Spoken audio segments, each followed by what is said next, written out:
we first opened about 10 years ago, we were small, just a few of us, but it was exciting. I always dreamt of having my own business. It was kind of slow at first, but things started picking up. We had big plans. But in our wildest dreams, we never thought we'd have this much work. Yeah, with so many businesses caught off guard by the storm, Reed Waste Management has never been busier. What will become of your business after a disaster? Nearly 2/3 of businesses aren't prepared for an emergency, and 40% of businesses that experience a disaster never recover. Make an emergency plan now, before it's too late. For a free online tool that helps you develop an emergency plan to keep your business up and running should disaster strike, visit ready.gov/business.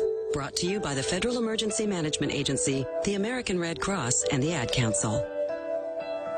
I'm Ashley DeBorkin with a Fox Celebrity Profile on Chef Aaron Sanchez. Sanchez returns as a judge on Season 10 of Master Chef. The 10th season features a wide variety of home cooks, all going for the big prize of $250,000. And for the first time in the show's history, a chance to learn at one of the judges' restaurants. Sanchez is always impressed with the level of talent he sees and feels cooking shows like theirs play a big part in that. I think Master Chef has single-handedly got America to cook better. I think the idea of Fox having this unbelievable reach to everywhere in this world, basically, and helping MasterChef be this iconic brand. I mean, we have examples of MasterChef in Croatia and versions in Italy, and you know what I mean? Mm-hmm. So it's the fact that people can come in, watch the show, feel inspired, and then this ends up becoming that one thing that they needed to catapult themselves into the food business because of that confidence and that learning and that mentoring that they're receiving from us. So that's great to see. That's why it's, I think, a big part of its popularity. Ashley DeBorkin, Fox News.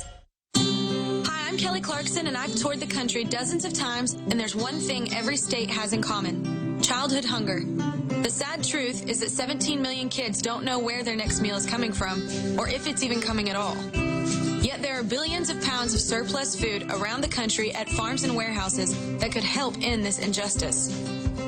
But all that food is useless if it doesn't get where it needs to go. That's why the Feeding America nationwide network of food banks gathers surplus food and gets it to hungry kids before it goes to waste. But they can't do it without your help. Join me in supporting Feeding America and your local food bank. Find out how at feedingamerica.org. Together we can solve hunger. Together we're Feeding America. To help solve hunger in your community and to find your local food bank, visit feedingamerica.org. That's feedingamerica.org. Brought to you by Feeding America and the Ad Council.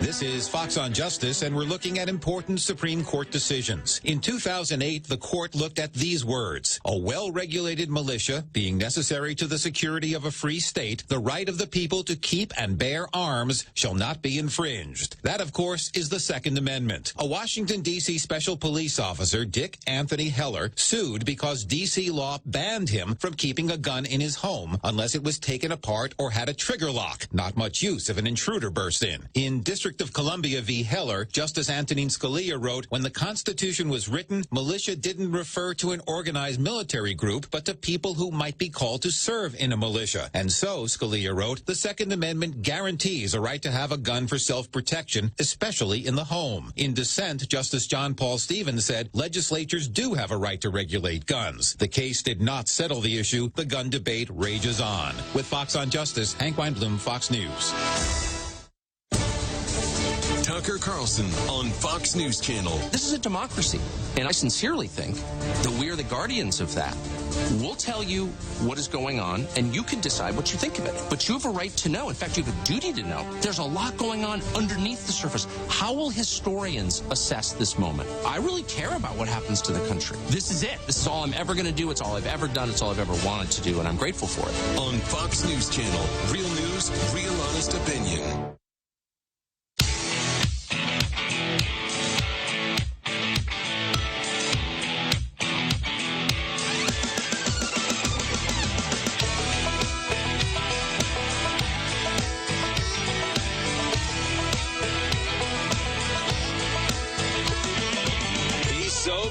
he'll make your head spin. It's Brian Kilmeade. The fact of the matter is, I think that when you look at this report, you can see that there's enough information to move forward with impeachment on this president. What is the best thing for the country? It may be that we undertake an impeachment nonetheless. If proven, some of this would be impeachable, yes. All right. Obstruction of justice, if proven, would be impeachable. If we did not win, possibly, if there were not impeachment, what is going to happen is that the president is going to be emboldened. Really? That's some of the impeachment talk we can look forward to as we get set for an election year from 2019 to 2020. And I'm being sarcastic because I think the most clear-thinking Democrats know it's stupid politically, and there's nothing there. You had 2 years to destroy the president's agenda. Robert Mueller came out, exposed, hey, listen, not everything in the report makes the president look good, but we knew it already. Any cause of obstruction was not revealed in that report. We saw it. If all we did is have to log on to Twitter.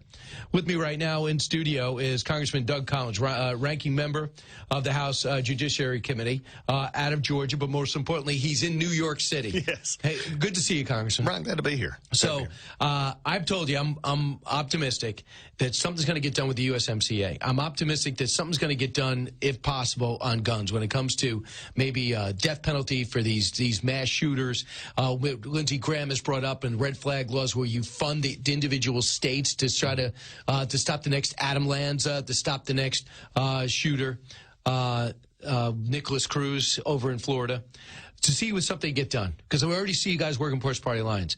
When it comes to impeachment, if they do this, everything stops.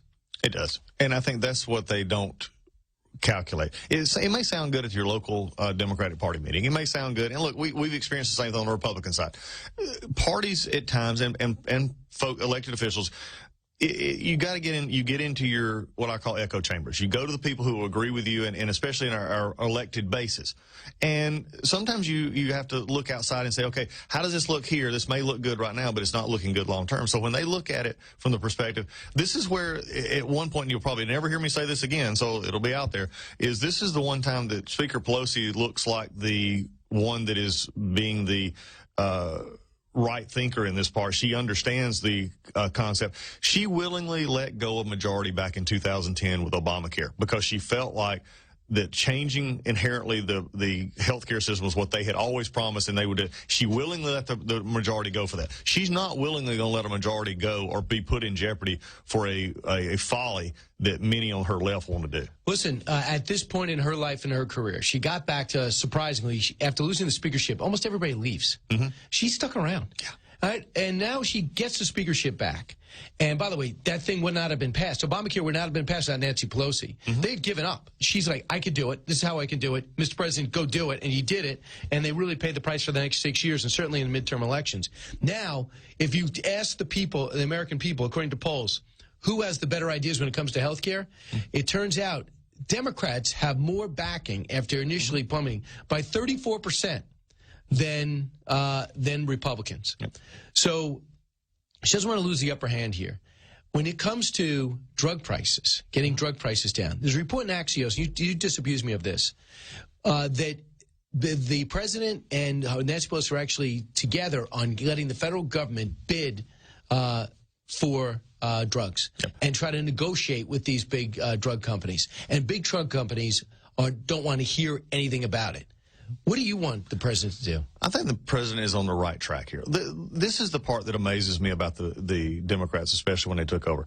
This president will get stuff done. This president has always been a deal maker. This president always has put stuff on top. I mean, he came to office, and there was many things that even he ran on that most of us would say that's not been traditional, what we'll call Republican talking points. But he's willing to get it done, whether it be on immigration, guns, but especially farming. Criminal justice reform. Criminal justice reform, which was great because that was a bill that myself and Hakeem Jeffries had languished with for several years. We all of a sudden get the president on board, and now we get it passed. And now they're dying about it because they think that they lost their opportunity because the president did it. Drug pricing pricing is something interesting, though, that I think we can actually find definite agreement on. There's something that really affects the American people.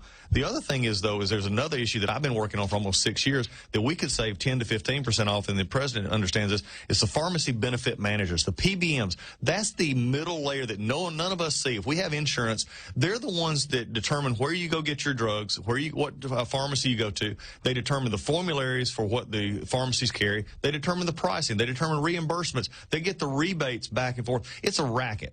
Pharmacy benefit managers are the biggest problem that we have inside this healthcare system that could be solved really overnight with just transparency. They started off good, but now we have 3 companies that dominate 80% of the market. And like in Georgia and other places, they take the independent pharmacies and just kill them because they own the big box stores.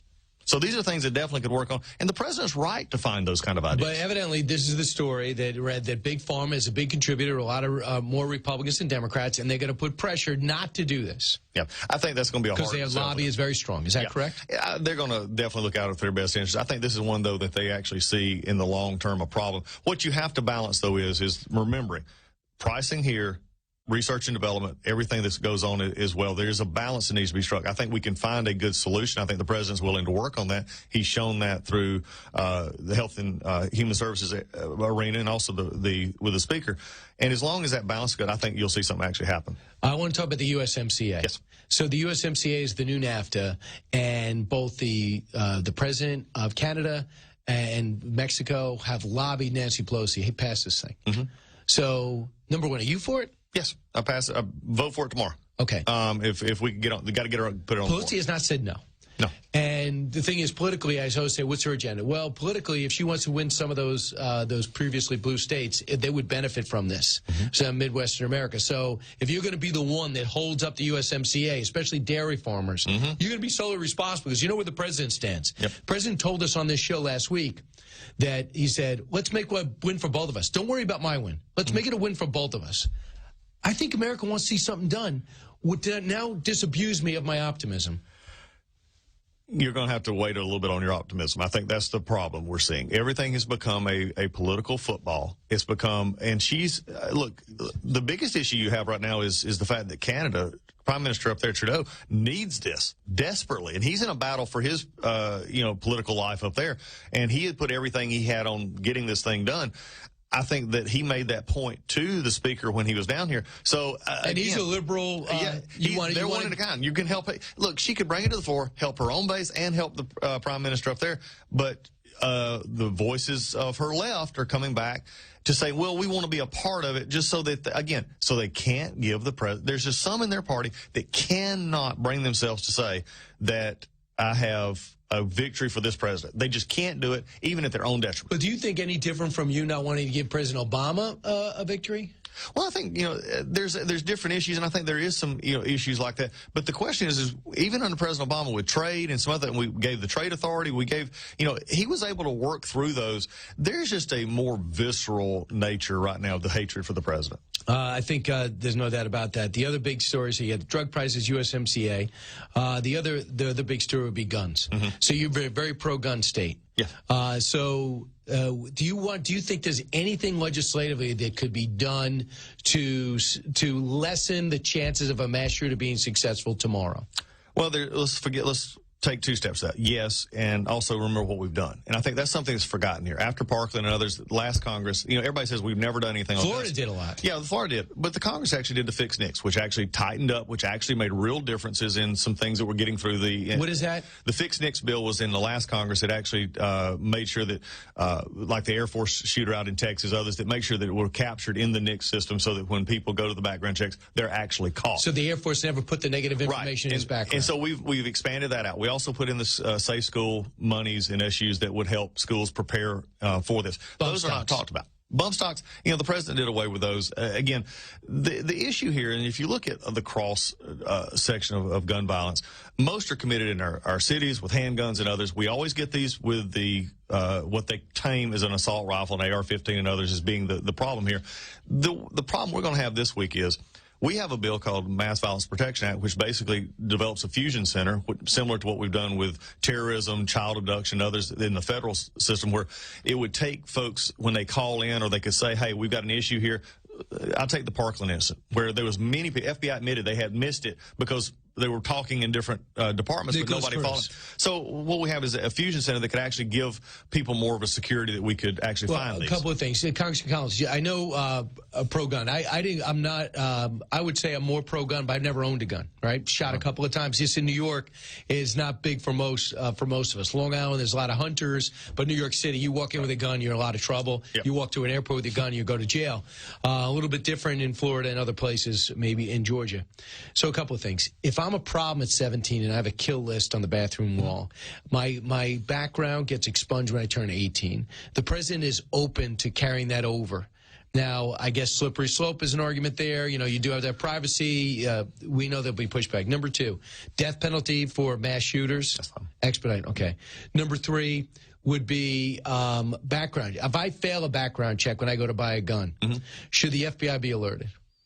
Well, they, in essence, I think that would be something that we could look at, because we actually, do that. If they do fail the background checks, then they're banned from that, and there should be a reason that is actually out there that they're trying to. Exactly. Hey, Brian, what's going on here? I saw you went down to that gun show trying to buy a gun. You know you can't buy a gun, right? Right. You know you have a felony or you have domestic abuse on your background. You realize that, right? This brings up a very interesting point, and this is a point that we have to understand. We're not prosecuting what's on the books.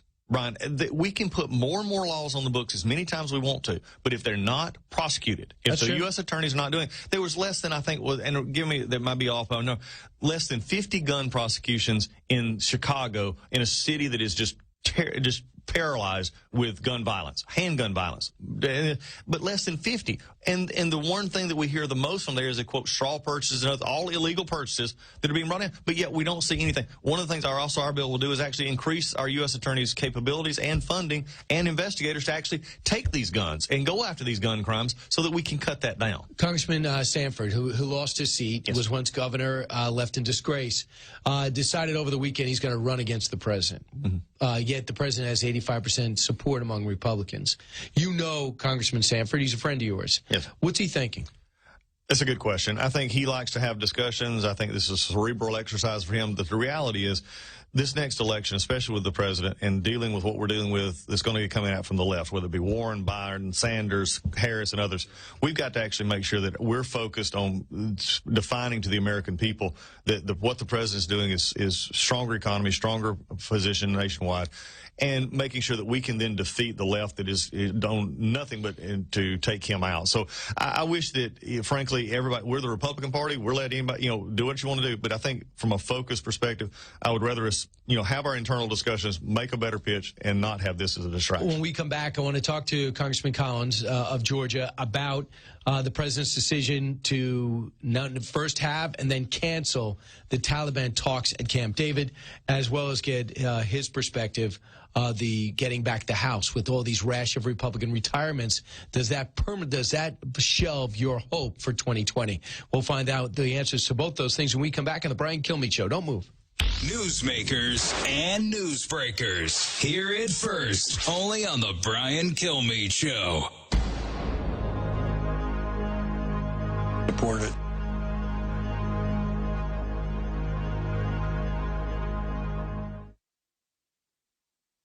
Do you know that mortgage rates have plummeted to a 3-year low and are nearing historic lows? At the same time, home values have gone up roughly 50% in the last several years. However, they seem to be peaking now. Maybe it's time to put that equity to work by paying off high-rate credit cards, personal loans, or remodel your house. Hi, I'm Wesley Hoagland with Westland Financial. Let us put you in a position to do any of these things with no closing costs. That's right. Nothing's rolled into your loan, whether it's conventional, FHA, or VA. We'll pay your title, settlement, lender, and recording fees. Maybe you just want to lock in a lower rate or refinance out of paying mortgage insurance. All it takes is a 5-minute phone call to see how we can save you thousands of dollars a year. So call Westland at 888-455-3669. It's the biggest no-brainer in the history of mankind. Call us at 888-455-3669. 888-455-3669. That's 888-455-3669. NMLS number 3304. Not all loans apply. Equal housing lender.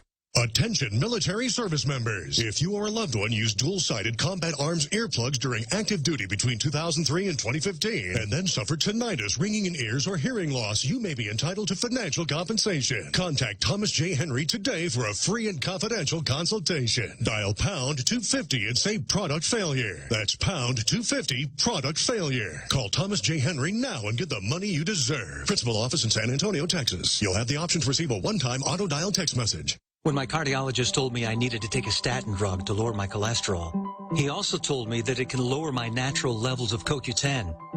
He told me to take Cunol. It has the #1 cardiologist-recommended form of CoQ10, a very important nutrient for a healthy heart and healthy blood pressure levels.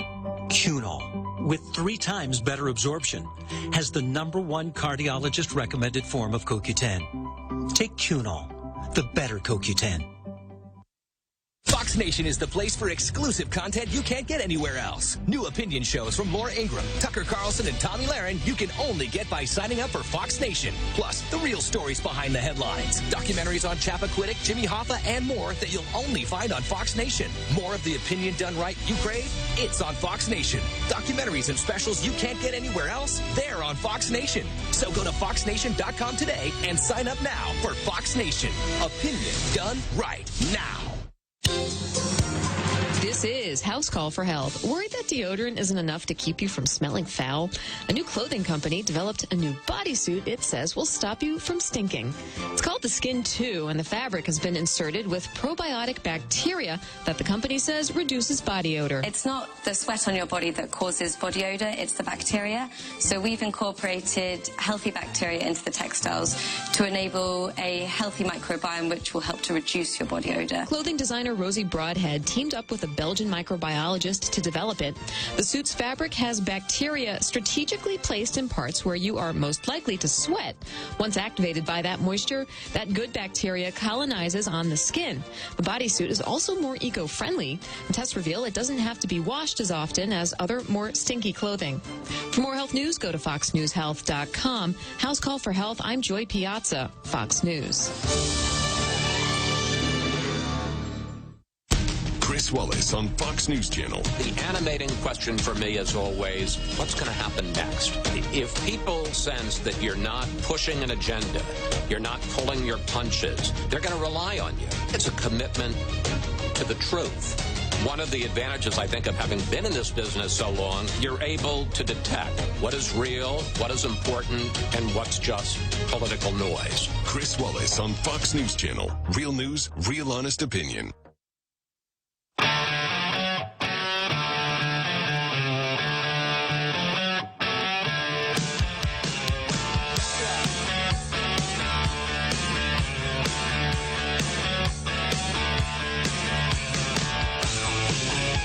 Information you want, truth you demand. This is the Brian Kilmeade Show. President Trump ultimately made the decision. He said, I want to talk to President Ghani. I want to talk to these Taliban negotiators. I want to look them in the eye. I want to see if we can get to the final outcome that we needed so that we could sign off on that deal. So we found that arrangement acceptable, that the verification was adequate, and we concluded this was a perfectly appropriate place. You know the history of Camp David. Lots of bad folks have come through that place. There have been lots of peace negotiations taking place. That's the Secretary of State explaining the president's decision on Saturday to nix talks on Sunday. With me in studio is Congressman Doug Collins of the 9th District of Georgia, ranking member of the House Judiciary Committee. Congressman, when did you first hear that this was going to take place, and what's your reaction if it had taken place and now that it hasn't? First heard about it back, I think most people did. That was the tweet from the president, is when I first heard about it.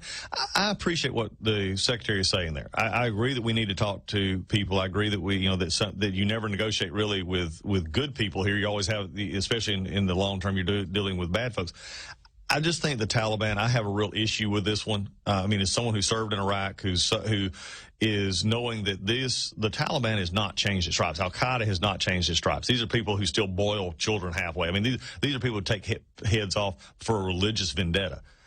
I think that we could have these negotiations. I appreciate the president's concern here of wanting to get to, and it's what he promised is to get us out of this. But there has to be a way that we look at it. So it was very disconcerting for me to have the Taliban here. You know, the old Doug Collins would basically say, as soon as they get here, put them in jail. I mean, this is a part that we don't have. But we'll see how much from here. Right. You know, people say we're tired of war, but they understand that that function of those 14,000 are help keeping us safe in your cities, in your streets, at your next amusement park. There's no question about it. Don't have to tell. We remember the Pulse shooting. We were all over. We're carried in Orlando and Jacksonville, so many, Gainesville, and so many different markets in Florida. Well, remember how we left Iraq. That's the other thing we have to be here is I think the president's doing right by staying in Afghanistan because we saw the disaster. For those of us who were there, who saw the death, who saw the destruction of our own soldiers, to have left like we did, and then had the whole ISIS crisis and everything else. This needs to be handled differently. And General Mattis writes in his book that he said, we told the Obama administration that there's an al-Qaeda group waiting to come back if we leave. And Joe Biden specifically gave him a faraway look as if he already made his decision. I want you to hear what Michael Crowley said in the New York Times, I know, on Face the Nation yesterday. But he does point out a good point. I want to hear your response. Cut 10. It's an example, I think, of how, you know, the president practices this kind of wild, seat-of-the-pants diplomacy. It reminds me a lot in broad strokes of his approach to North Korea, the North Korean dictator Kim Jong-un. You know, I'm going to go meet with this guy who had basically never met another foreign leader before. Everyone was astonished. You can't do that. Yes, I can. This Camp David thing would have been the same thing. You know, this is crazy. What are you talking about? The Taliban is going to come to America. They're going to come to Camp David a few days before 9/11. And this is how the president operates, and I think he loves to kind of gobsmack us and also thinks that by kind of breaking through these walls, things become possible. But, Margaret, we're not seeing the results. I mean, his diplomacy with North Korea has essentially gone nowhere. Kim Jong-un is still producing nuclear material at a pretty steady pace, launching short-range missiles. Yes, he has stopped some tests. And Afghanistan now, you know, this peace process is in tatters, and who knows what happens next. So this president's improvisational, wild style, I think, you know, earlier in his administration, some people thought, wow, he might actually be able to get some things done that other presidents couldn't with their conventional ways. I think there's a lot more skepticism about that right now. Your thoughts, Congressman?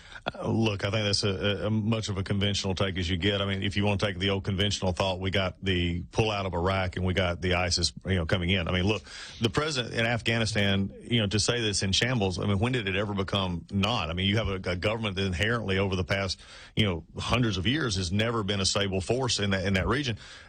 To actually have it to a certain point, I think acknowledging the enemy, keeping our troops there, a conversation is going to happen. I mean, we need to have those happening. I think the concern for many became the actual enemy being at Camp David. I think that physical discussion of that was one of the biggest issues, not the fact that he's actually talking. I do. It is a concern. I mean, because again, from someone who served in Iraq, who goes back to 9/11 in this city, that's just a tough talk. Absolutely. Congressman, always love having you on. Right. It was great to see you face to face. Glad to be here. Thanks again for your service. Congressman Doug Collins, it's going to be an exciting session. Hopefully they'll get something done. Listen to the Brian Kilmeade Show. Don't move. Rediscover talk radio here. Without the filter of the fake news. Real talk radio is back. Welcome to The Point.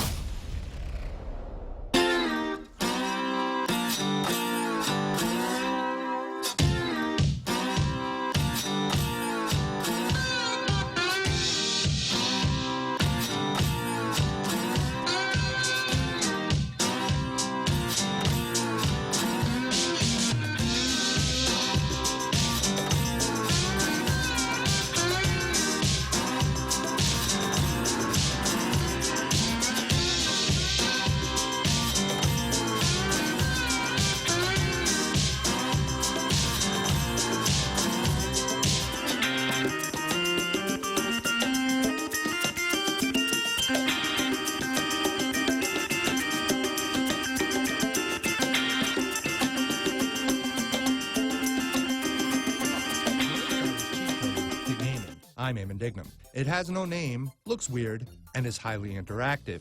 That's the latest thing that Nintendo is putting out to go with its Switch console. It's a ring that houses one of the controllers and a strap that attaches to the leg with another. The surprise video announcing the item with no name yet, showing families using it.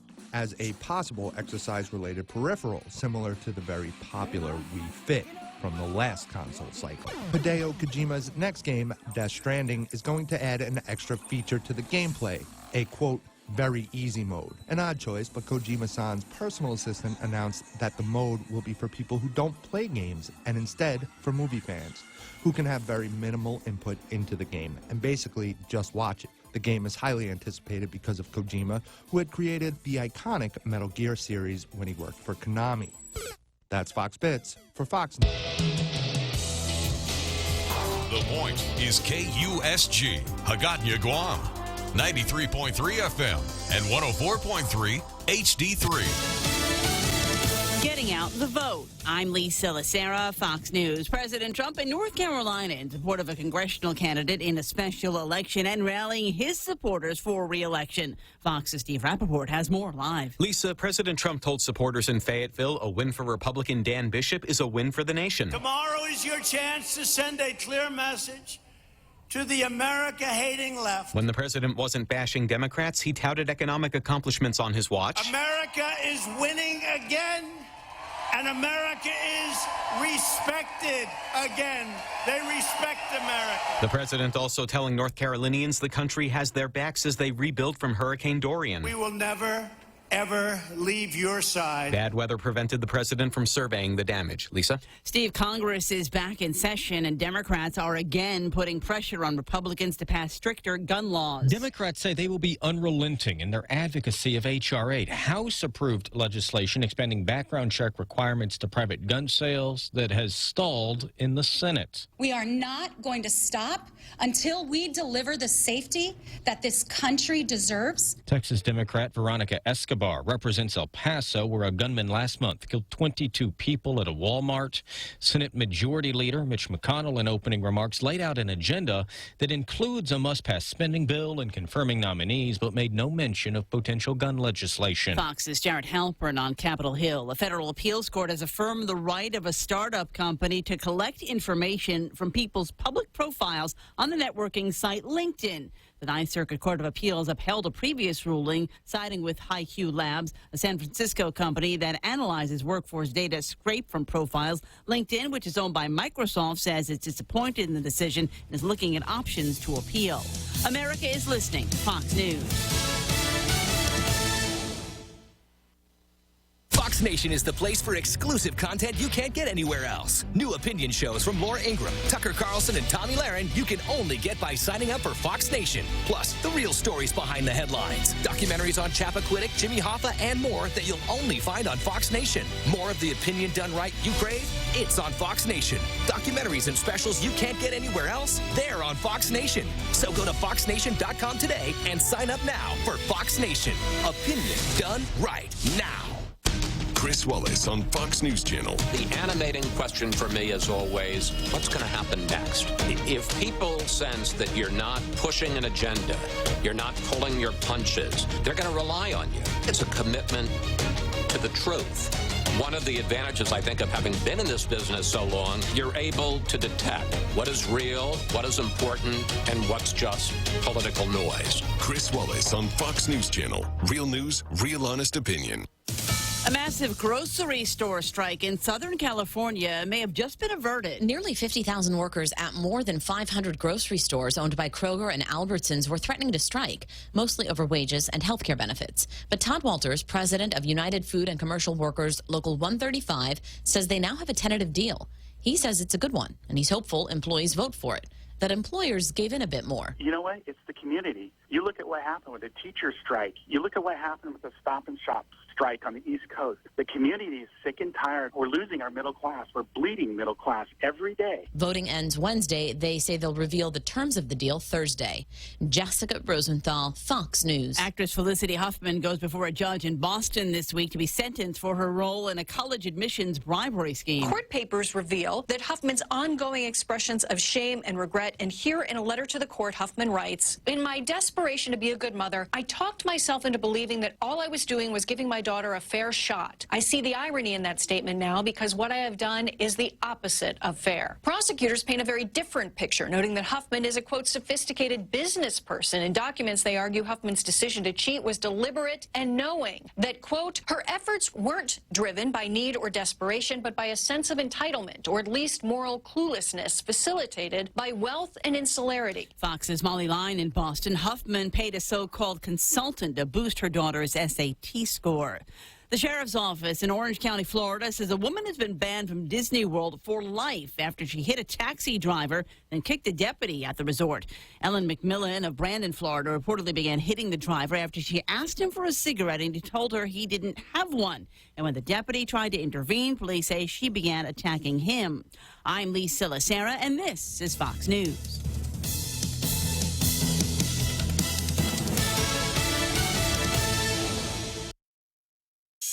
GRMC's cardiology department treats most complex heart problems. In our catheterization lab, cardiologists use imaging equipment to treat clogged arteries that can cause heart attacks or heart failure. We perform balloon angioplasty, stenting, and other life-saving cardiac procedures. If you suffer from a heart condition, have your provider refer you to GRMC's cardiology clinic at 645-5500. GRMC, where patients are partners. The Extra Point with Jerry Roberts of Guam Training. The serious side of what millennials care about and how they're bringing some valuable changes to the workplace. I'm Jerry Roberts, and at 7:20 a.m. on The Ray Gibson Show, we'll talk about this sometimes misunderstood generation and what they want. You can find daily transcripts of The Extra Point at guamtraining.com. Tune in every weekday morning at 7:20 for The Extra Point with Jerry Roberts. Brought to you by Guahan Insurance Services and First Hawaiian Bank on 93.3 The Point.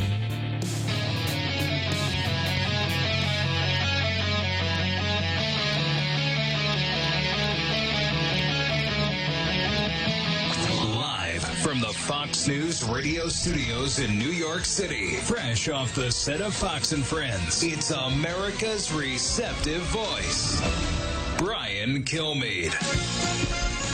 I remember this show as if it was Friday. That means I should talk now.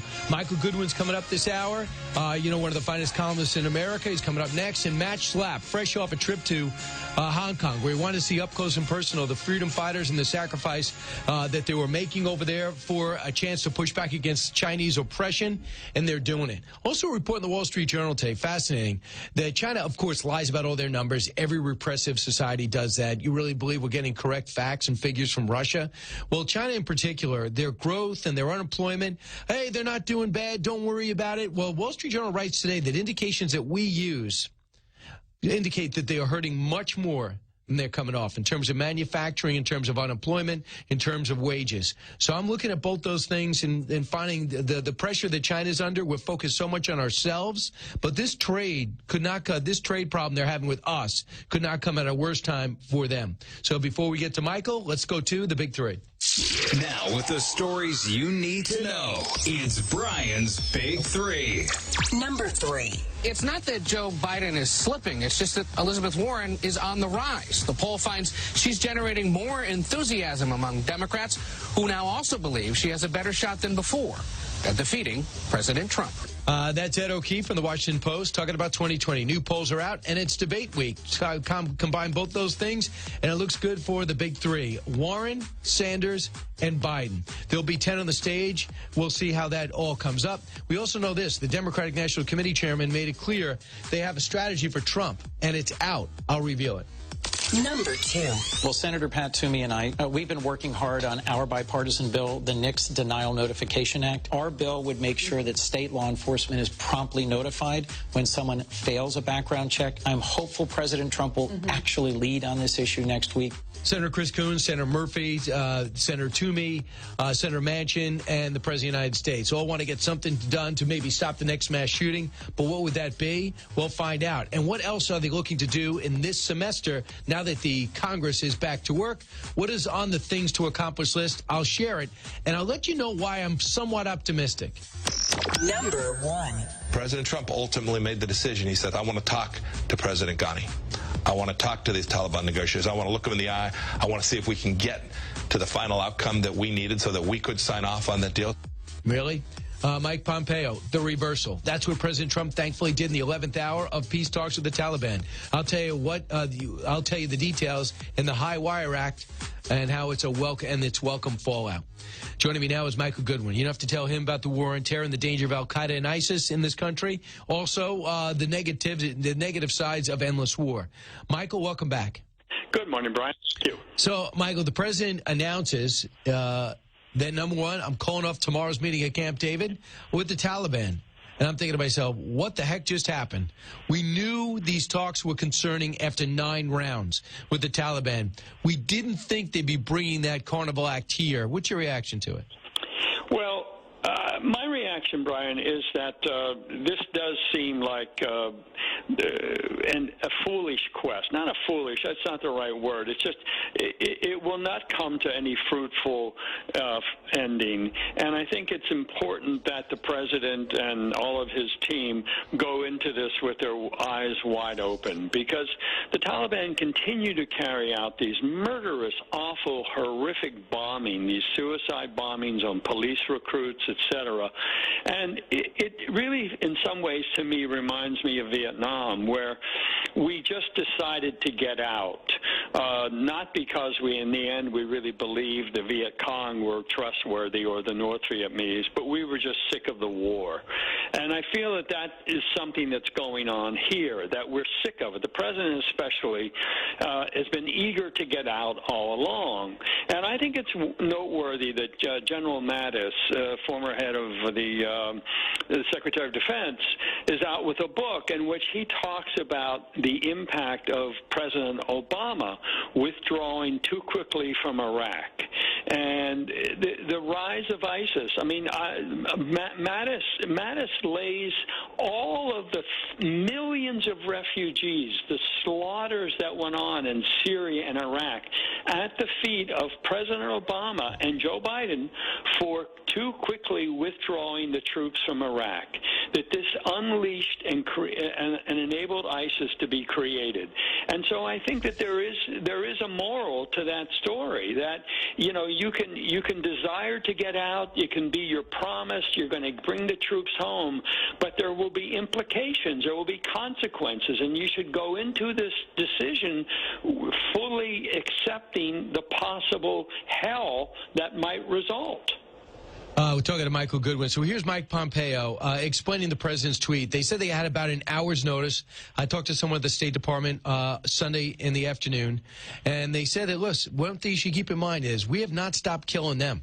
And we were killing them by the thousands, Taliban in particular, because they have not slowed down while the talks continued. So that we were beginning to target them. So they feel under pressure. They were also bragging that they have now beaten a second superpower.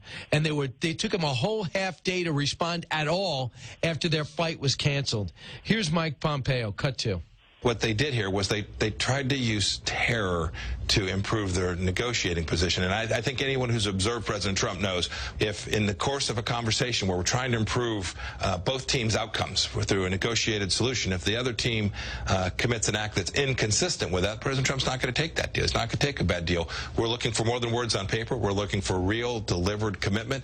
And the Taliban demonstrated either that they weren't willing to or couldn't live up to the commitment they needed to make to reduce violence there. So remember, there was no big deal in North Korea. The president walked away. There was no big deal in Iran after he ripped it up. Obviously, there's no Paris Peace Accord, climate change accord, and there's a great reason for that. But then you have the Taliban. He had 9 rounds of talks. He got into detail on it and said, I can't sign off on this, and I don't like their behavior, so it's out. Is the president in danger of not being the one, if he's the ultimate deal maker, why isn't he pulling in more deals? Is he in political danger? Well, look, he may be in political danger, but I don't think it's the failure to secure a deal with the Taliban or even North Korea. I think the president has given his best in both cases, but we are dealing with evil. This is evil in the form of North Korea. I mean, the way he starves his own people, tortures, kills. These are not children to be played with. And I think with the Taliban, too, we shouldn't forget, sort of cut out of this negotiation has been the Afghanistan government. So this is very much about America dealing with the Taliban. And I don't know that even that formula could ever work, because once we're gone, then we have no allies there. We were trusting the Taliban only. I mean, it doesn't make sense. And I think it is born of the president's desire to get out, which I understand and agree with. But it could be worse. You could make things worse. That's what you have to always keep in mind. Let's fast forward to the congressional agenda this fall. Guns, USMCA, and drug prices, all front and center, as well as funding the government.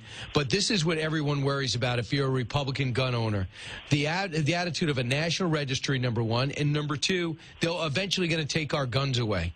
And guess who talked about doing that? Well, a lot of them, including Mayor de Blasio, but also one Beto O'Rourke. Cut 17. And so we must take the necessary, though politically difficult step of saying that we have to buy those AR-15s and AK-47s back. We have to mandate that, not electively, but this is a mandate that every single American who owns one of them will have to fulfill.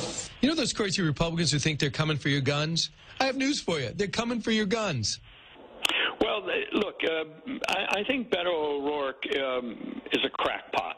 I mean, he's dying for attention. He's flailing around, literally and figuratively. They'll say that. You don't think they're going to say that on the stage this week? Oh, look, absolutely. But look, I think the president is the president, and he cannot let Beto O'Rourke preclude sensible options. I'm not talking about confiscation, but the president himself committed to better background checks, more universal, so that private sales would be covered.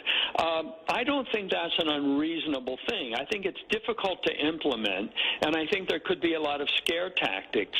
But let's face it, Democrats will say immediately it doesn't go far enough. But I just think the president has to be the president and not be running scared of the what-ifs conjured up by Democratic. What makes sense, Michael? I'll give you an example. They're talking about death penalty, a quick death penalty, fast-track death penalty for mass shooters, number one. Everyone will agree with that. Number two, they're talking about giving states grants to implement their own red flag laws. That's where some gun owners get worried that people are going to have vengeance. What is Michael Goodwin passionate about? A gun. I'm going through a brutal divorce. I'm going to accuse my husband of that. So next thing you know, you're getting involved with the courts trying to get your guns back because someone doesn't like you. My neighbor reports me because I have target practice in the backyard, which I'm allowed to do, because they feel unsafe. Well, go grab his or her guns. So that's what gun owners fear. Number two is I think we could all agree that if you're a crazy 17-year-old with a kill list on a bathroom wall or a kill list period, I don't believe your background should be expunged at 18. That's what happened with the Dayton shooter. I think that could be something that they agree on. What do you think? Well, look, I mean, the president took the lead before on bump stocks when we couldn't get it passed, and he did it by executive order. I mean, the world didn't come to an end. I mean, the NRA fought that as well, but because they fear that each one of these things leads to the next, and that can quite correctly be true. That can be a process, but I still think the president needs to be the president and not to be spooked by the worst case scenarios. He needs to give it attention. He needs to sit with people. He needs to assign his team to say, work this out. Get us something that can pass, that is meaningful, that might prevent. Look, if something can prevent these things, I mean, I don't know that the death penalty for mass shooters, I mean, that may be, who knows? Some of these people are so crazy, that may inspire them, that they see martyrdom in this. But I do think that it is a serious problem, serious enough. Look, I think that the real issue with guns is the use of illegal handguns in urban areas. That's what the great murder tally comes from. Nonetheless, the shooting up, mass shootings in public spaces is a terrifying incident. And so I think that the president does need to look as though he is coming up with some solution. I hear you, especially the stats say for women in the suburbs. So lastly, the President of the United States feels as though Alabama was in the hurricane's path, you may have heard. And there's a big Sharpie gate now that he actually draws something into the hurricane, into the path. Then he found a clip of a CNN weathercaster saying Alabama was in the hurricane's path. And then this becomes a 2-day event on all the other networks except ours because we're actually sensible and not drunk. And here's what Chris Christie said Sunday. Cut 36. I think that this president has shown over and over again that he believes that admitting mistakes is admitting weakness. And I don't think it's hard to understand him. People seem mystified by this, and I'm mystified by them. This is who the President of the United States is. I've known him for 18 years. Why want this to be part of the dialogue for 7 days? Listen, because it drives you guys crazy. But I think... And the media focuses on this instead of focusing on what Ron was just talking about or other issues. We're talking about this before we're talking about Afghanistan and negotiations with the Taliban. We had with Afghanistan. We'll talk about that. But my point is, though, that this is what lots of folks in the media talk about, and it's a distraction. And I don't think the president necessarily thinks that distraction is bad for him. The president, too. I think Chris Christie nailed it. Yeah. Look, and the media, I think, loves to torture these little minor topics as though they are the end of the world. And in effect, they make themselves look crazy. Look, but nonetheless, Brian, I think the president needs to be serious about the political implications of these sorts of things. Yes, he can win that fight with the media. He can make the media look crazy, but he doesn't necessarily make himself look good either. And I think there's some really, it's not just a distraction for the media, it's a distraction for the president as well. If he loses this election because of his conduct, because of things like that, people get tired of it. If he loses this election, it's going to be more than a personal defeat for him, because the Democrats running against him have shown that they intend to overturn this country. They are going to overturn the structure of society through health care, through environmental legislation, through taxes, regulation, reparations. They are serious about really crazy things. Yeah, goodbye oil and gas, all fossil fuels, going to diminish the military. It's radical. And it's to the point where Democrats are getting nervous, traditional Democrats are getting nervous about what's going on the stage. And Joe Biden even looks more bewildered than usual because he cannot believe the attacks are coming so strangely from his distant left. But you're 100% right. There's a lot at stake here. But the one thing is, if you want to know why the president for 2 years was just crazed about the Mueller report, look at Sharpiegate. It doesn't see you. Why is he going after Mueller? Because he knows when he's being wronged. He's relentless to get it right. So the smallest to biggest thing matters. Deborah Messing matters as much as the Taliban. And that's just who the president is. Yeah, I think that's not a compliment. I mean, I think he needs, I think he needs to restrain himself he needs to focus the public's attention on these big things. When he gives the media this rope, they will hang him every time. He needs to stop giving them the hanging rope. Michael Goodwin, we'll read your columns in the New York Post and FoxNews.com and watch you all over the channel. Thanks, Michael. My pleasure, Brian. Thank you. 1-866-408-7669. Matt Schlapper at the bottom of the hour, just back from Hong Kong. And, of course, he is chairman of CPAC. Don't move. Challenging conventional thought and wisdom. You're with Brian Kilmeade.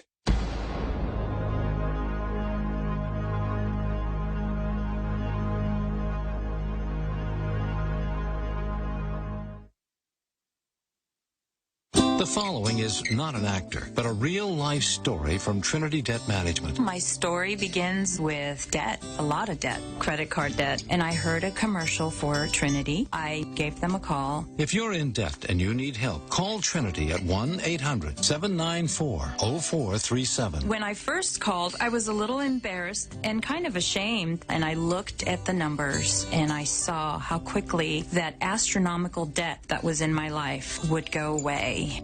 Trinity will consolidate your accounts into one easy-to-manage monthly payment, reduce your interest, and possibly improve your credit score. You'll save thousands. What I would tell other people, please pick up the phone and call Trinity. Just let them put together a program and see how affordable and easy it is to pay off your debt. Call Trinity at 1-800-794-0437. That's 1-800-794-0437. Have you wanted to speak a new language, but you thought it'd be too hard or take too much time? Then go to Babbel.com, download the app, and try it for free. In just 15 minutes a day, you'll be on your way to speaking a new language in just a few weeks. And right now, you can try Babbel for free. Babbel starts out teaching you words and phrases by matching them with pictures. You won't believe how easy the interactive program is. Soon the sentences get a little bigger, and before you know it, you're having simulated conversations voiced by native speakers. And because Babbel is crafted by language experts and uses the spaced repetition method, in just 10 to 15 minutes a day, you'll be speaking the language of your choice with real confidence. With Babbel, you can speak a language. Just go to Babbel.com and start your first lesson in the language of your choice for free. Download the Babbel app or go to Babbel.com and try it for free. That's Babbel.com.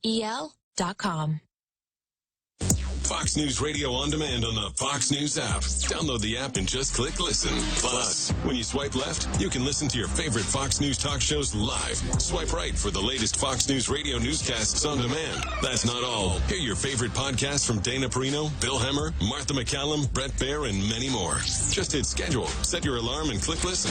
Fox News Radio on the Fox News app. Download it today. America's listening to Fox News.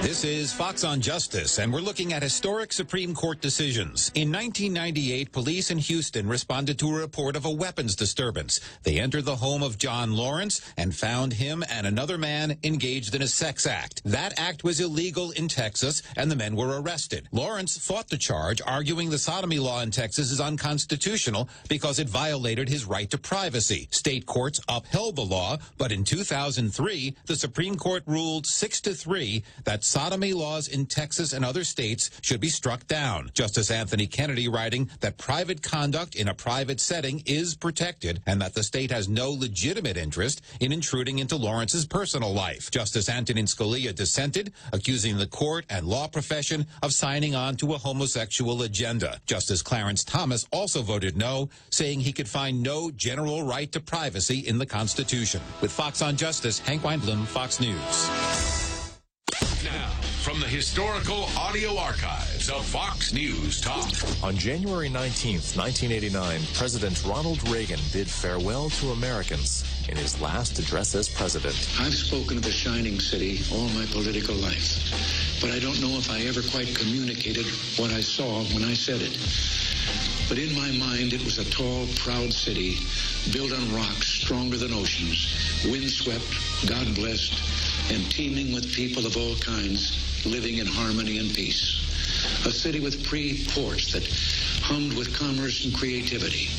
And if there had to be city walls, the walls had doors, and the doors were open to anyone with the will and the heart to get here. That's how I saw it and see it still. Stay tuned to hear more history as it unfolds before your ears. It's the audio archives of Fox News Talk. The Fox News Rundown is a weekday morning podcast that dives deep into the major and controversial stories of the day. Hosted by the anchors of Fox News Radio. Subscribe now to hear a perspective of news you won't find anywhere else. Listen now by going to foxnewspodcasts.com.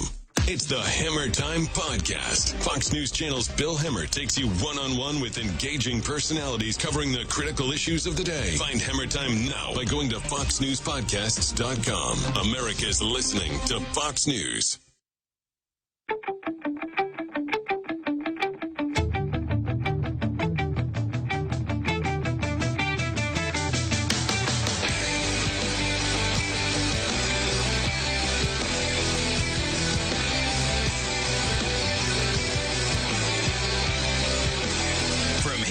mouth to your ears. It's Brian Kilmeade. In the next 45 days, it's absolutely critical that we pass the U.S.-Mexico-Canada agreement. In the scheme of things, in the short run, that's far more important, and I'll tell you why. Most Americans probably don't know this, but our trade with Mexico and Canada is almost twice that as with China. But more importantly, we export almost 5 times as many products to Canada and Mexico as we do to China, which tells you just how unbalanced things are. And USMCA, the biggest, best, most modern deal we've ever seen, and it's designed basically to turn North America into the world's factory floor with the United States of America at the center of that. Peter Navarro with trade, and I want the USMCA to get passed. I think it's got a shot. What worries me is Richard Trumka.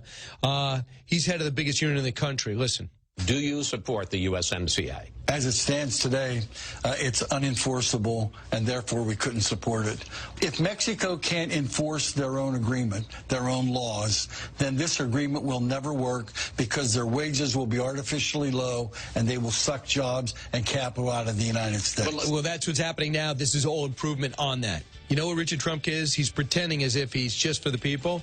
He's for Democrats. It's the Brian Kilmeade Show. When we come back, Matt Schlapp brings us inside CPAC, Hong Kong, and the battle with China. Don't move. It's an exciting edition of the Brian Kilmeade Show. And tonight, the president's going to be in North Carolina helping Dan Bishop and himself as he gets another major rally together.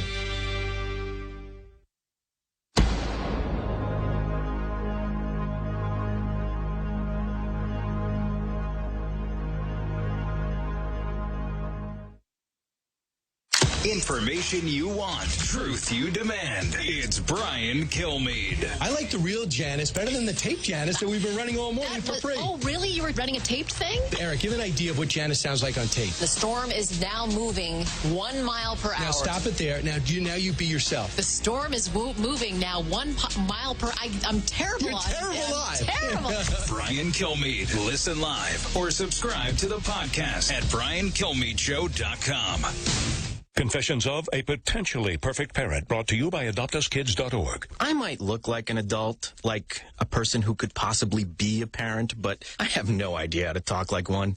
And everyone knows that if you want to be a parent, you have to sound good when you say things like, "Don't make me turn this car around," or "Because I said so," or "Don't make me come back there." I don't even really know what those things mean, but I know that I actually believed my parents when they said them to me. How did they manage to sound so convincing?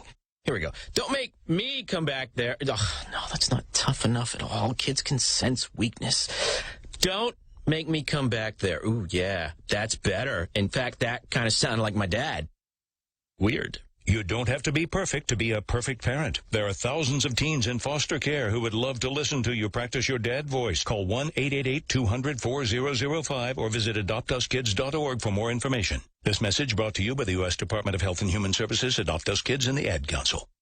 I'm Ashley DeBorgan with a Fox Celebrity Profile on some of the famous voice cast behind the new PG animated sequel, The Angry Birds Movie 2. The next chapter in the game-to-screen adventure has the feathered friends and mischievous pigs teaming up to take on a mutual threat to Bird and Piggy Island. Jason Sudeikis reprises his role as local hero Red. He spoke about what the now frenemies are facing. They have to find out there's other life on this in this vast world. Who are these people? What are they doing? What do they want from us, and all that? His character also has to deal with his competitive nature, especially when it comes to letting others take charge. Like the rising star of the group, Rachel Bloom's engineer character, Silver. Silver's used to this. Could be from her gender, could just be because she is in engineering school and deals with this all the time from fellow engineers, but she knows how to deal with someone putting ego over serving the greater good. Ashley DeBorkin, Fox News. When I grow up, I want to be a new pair of blue jeans. When I grow up, I want to be a kid's first computer. When I grow up, I want to be a glass countertop in a new home. When I grow up, I want to be a kid's best birthday present. When I grow up, I want want to be a football stadium. When I grow up, I want to be a warm place on a cold day. When I grow up, I want to be a fancy backsplash. I want to be a bike that races around the country. When I grow up, I want to be a bench on a forest trail. I want to be a rocking chair on a sunny porch. I want to be a skyscraper. I want to be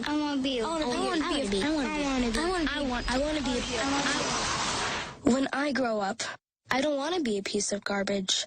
And if you recycle me, I won't be. Give your garbage another life. Recycle. Learn how at iwanttoberecycled.org. A public service advertisement brought to you by Keep America Beautiful and the Ad Council. This is Fox on Justice, and we're looking at historic Supreme Court rulings like Obergefell v. Hodges. In 2015, a divided court decided 5-4 that same-sex marriage should be legal in all states. The focus in the case was on the 14th Amendment and its requirement for equal protection for all citizens. Justice Anthony Kennedy called the right to marry a fundamental liberty that applies equally to same-sex couples. Dissenting viewpoints came from Chief Justice John Roberts, who called the ruling judicial policymaking beyond the powers of the court, and decisions about same-sex marriage should be left to voters and their legislators. Justice Antonin Scalia said the decision creates a right that doesn't exist in the Constitution. And Justice Clarence Thomas worried the ruling infringed on the religious freedom of those who believe marriage should only be between a man and a woman. Since that history-making ruling, thousands of same-sex couples have legally tied the knot. With Fox on Justice, Hank Windlam, Fox News. The Fox News Rundown is a weekday morning podcast that dives deep into the major and controversial stories of the day. Hosted by the anchors of Fox News Radio. Subscribe now to hear a perspective of news you won't find anywhere else. Listen now by going to foxnewspodcasts.com. Download Fox News Channel's The 5 podcast for free. 5 of your favorite Fox News personalities discuss current issues in a roundtable discussion. Subscribe and listen now by going to foxnewspodcasts.com. America's listening to Fox News.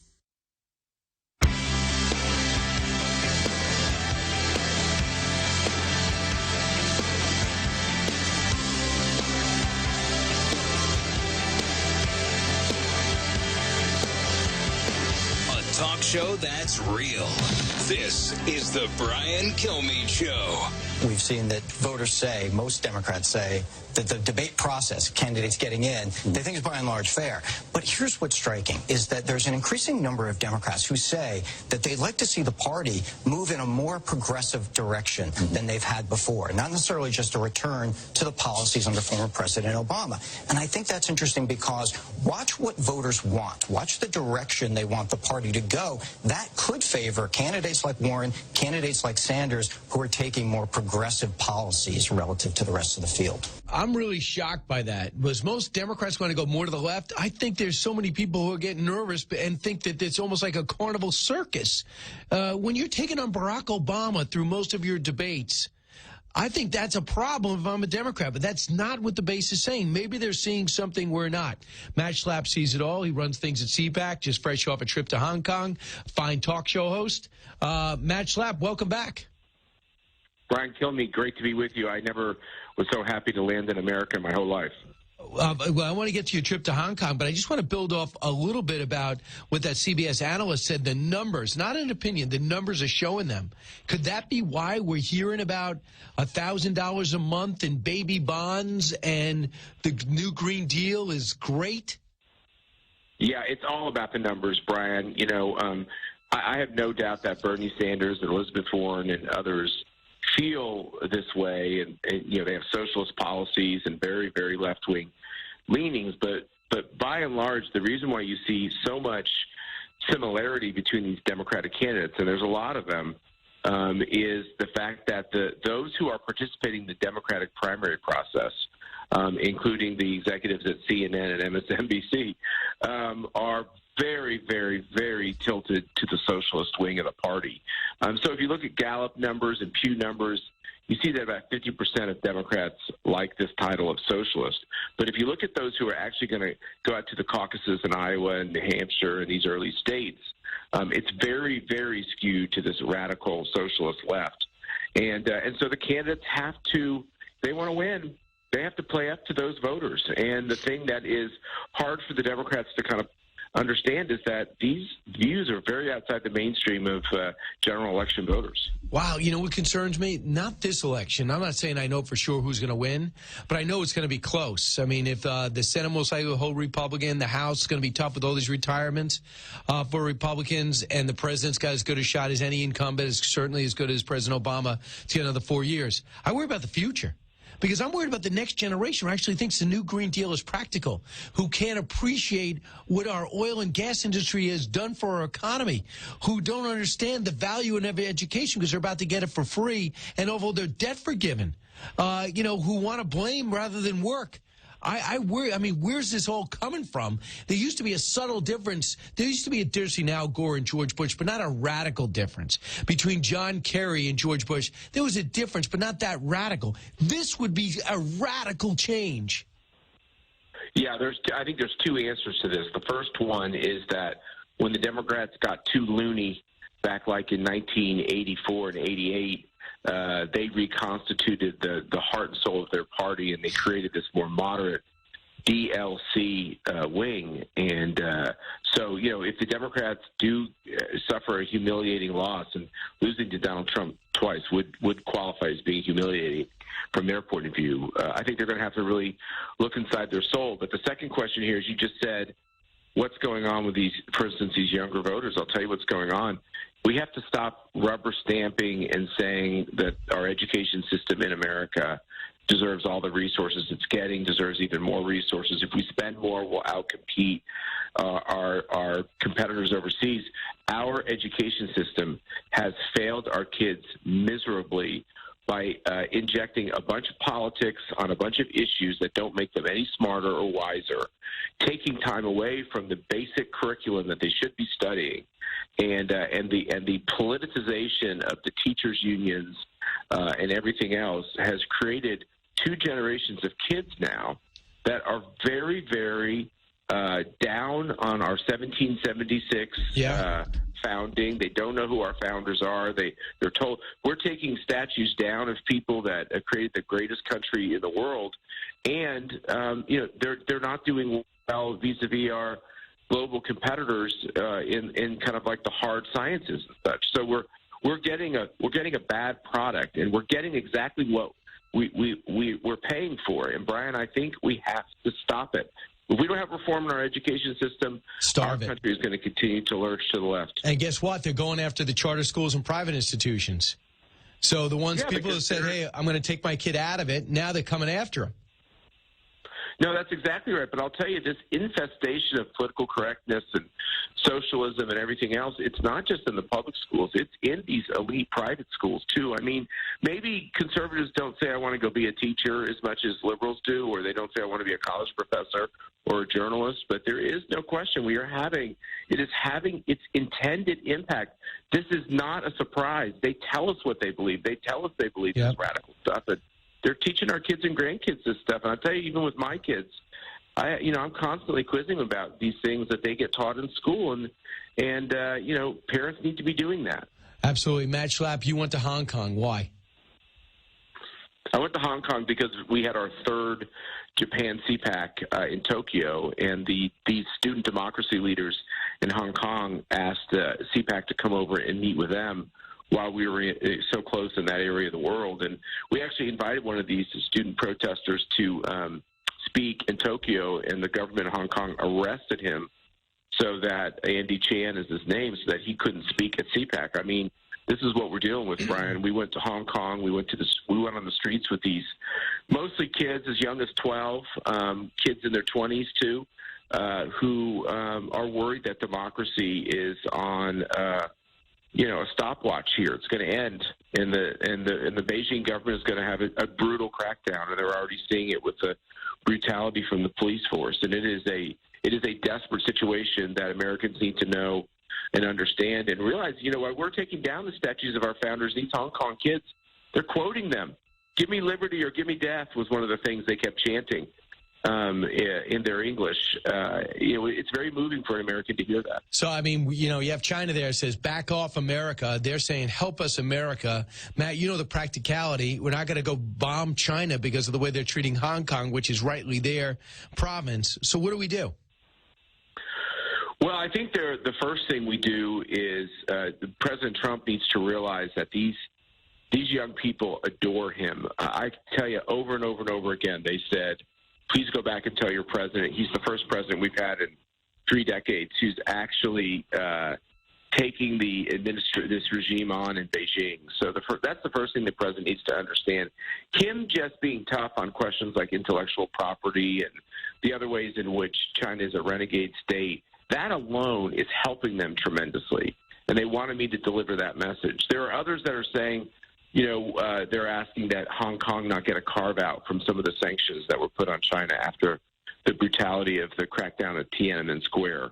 And I think people like Marco Rubio are looking at that closely to see if there's something that Congress could do to make sure that, Hong Kong, basically these kids in Hong Kong want Hong Kong to be held accountable for these human rights violations. And they don't think Hong Kong should anymore be spared from the sanctions that were levied at the Beijing government. So that'd be a big step. You know what, Matt? I don't know if we're capable of knowing this or anybody because there's such an oppressive, closed-down society. But I'm wondering if the people of Beijing and of China are looking what's happening in Hong Kong and saying, why not us? Well, I tell you, what's happening in China is that it's much more divided than we're ever told about here. We act like it's this big, huge, powerful government that has such an autocratic fist that they crack down on anybody who dissents. But, what's going on in Hong Kong is being very covered by Western media, but there's other political instability in China that equates to it. And China, of course, wants to take over Hong Kong early, and they also want to take over Taiwan. And what's happening is they believe that they can keep control over all these disparate people.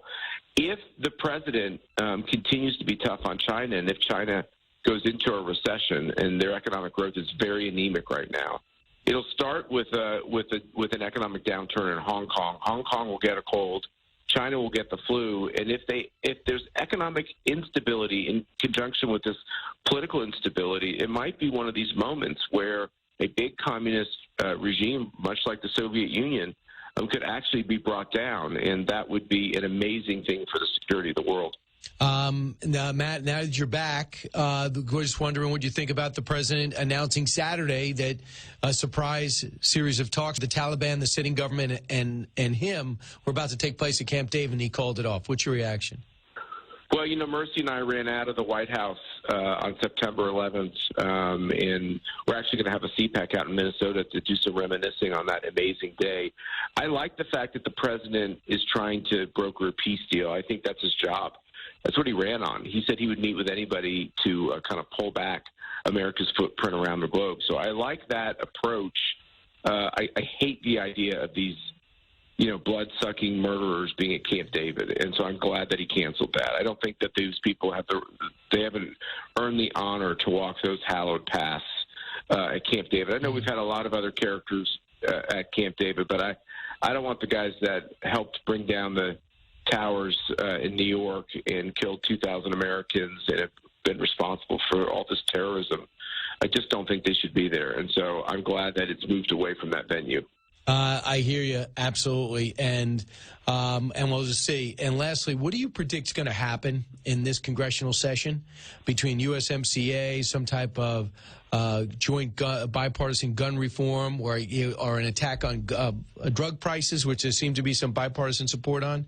What do you practically think will happen? I think they could do something. You could see something on drugs, potentially. Because the president seems to want something. On guns, if they do anything, it'll probably be optics. The only way you're going to solve this question about crimes used with guns is to do something about the background checks, which are porous. They're porous because they are intentionally porous, and they should stop being porous. We should make sure that the government can quickly see every document it needs to see to ascertain whether somebody would do something horrible with a gun, and we don't do it. And until we get serious about that on background checks, we won't be able to solve this violence. And I think USMCA is critically important. The real question there, Brian, is Nancy Pelosi in a position of strength enough where she can push through something which everybody knows is the right thing to do, or does she have to bow down to the squad? And I think, unfortunately for the country, she's going to have to bow down to the squad over and over again, and that's just the reality of the Democratic Party. Once again, we can talk about these presidents who are running for the Democratic nomination, but it's the same situation inside these conferences. But Matt, you wouldn't need that much. You wouldn't. I mean, you have all the Republican votes at the USMCA, and then you would just need Nancy Pelosi to get, not that many Democratic votes to get it over the 218. Well, look, Republicans are always the ones that take the hard votes on trade. And the good news is that because the president renegotiated this arrangement, I think you're right. They will get most Republicans. But I think the Democrats are so hostile to anything that could help the president that I think it's a perilous situation for Nancy Pelosi. But what's the right thing for the country? Pass USMCA. Let's see if she will do the right thing for the country. Let's see. Matt Schlapp, always the realist, and did the hard work of not only going to Japan, but going over to Hong Kong to see for himself how bad things are getting and what's on the line. Matt Schlapp, thanks so much. Thanks for having me on, Brian. Take care. You got it. 1-866-408-7669. This is the Brian Kilmeade Show. Don't move. Giving you everything you need to know. It's Brian Kilmeade.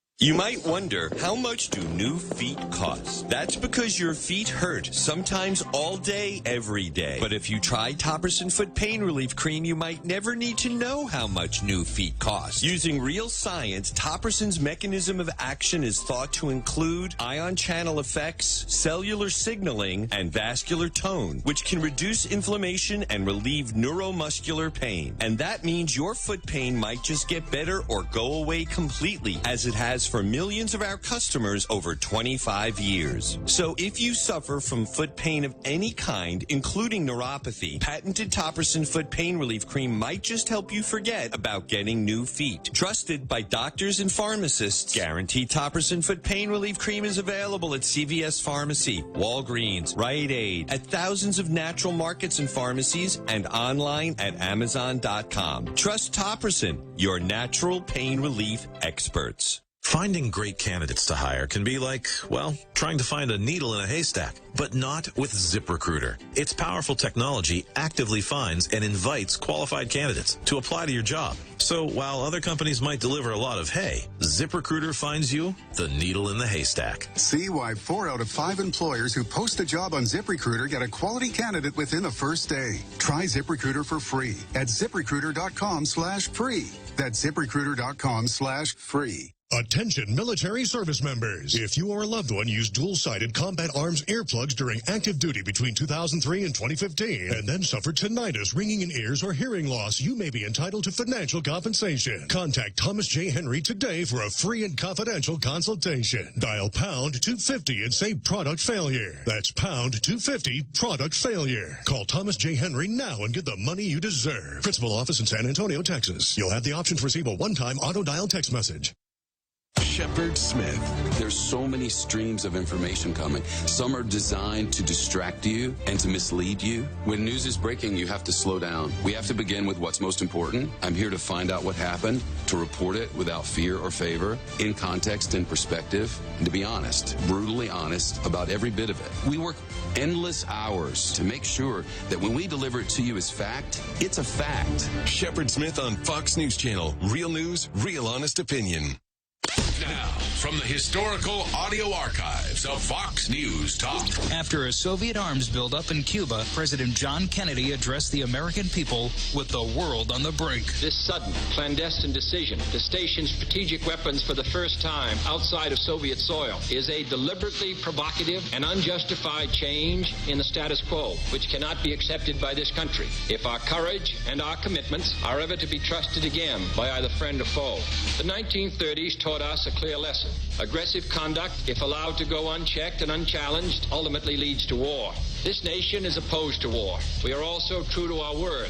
Our unswerving objective, therefore, must be to prevent the use of these missiles against this or any other country, and to secure their withdrawal or elimination from the Western Hemisphere. Stay tuned to hear more history as it unfolds before your ears. It's the audio archives of Fox News Talk.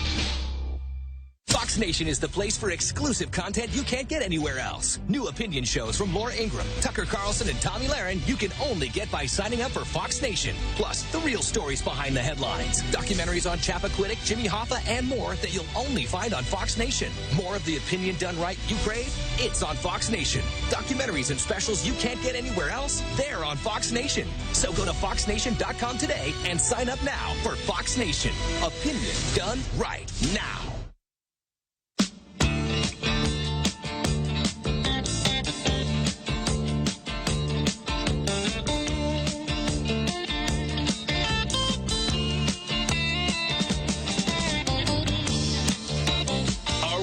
Show like no other.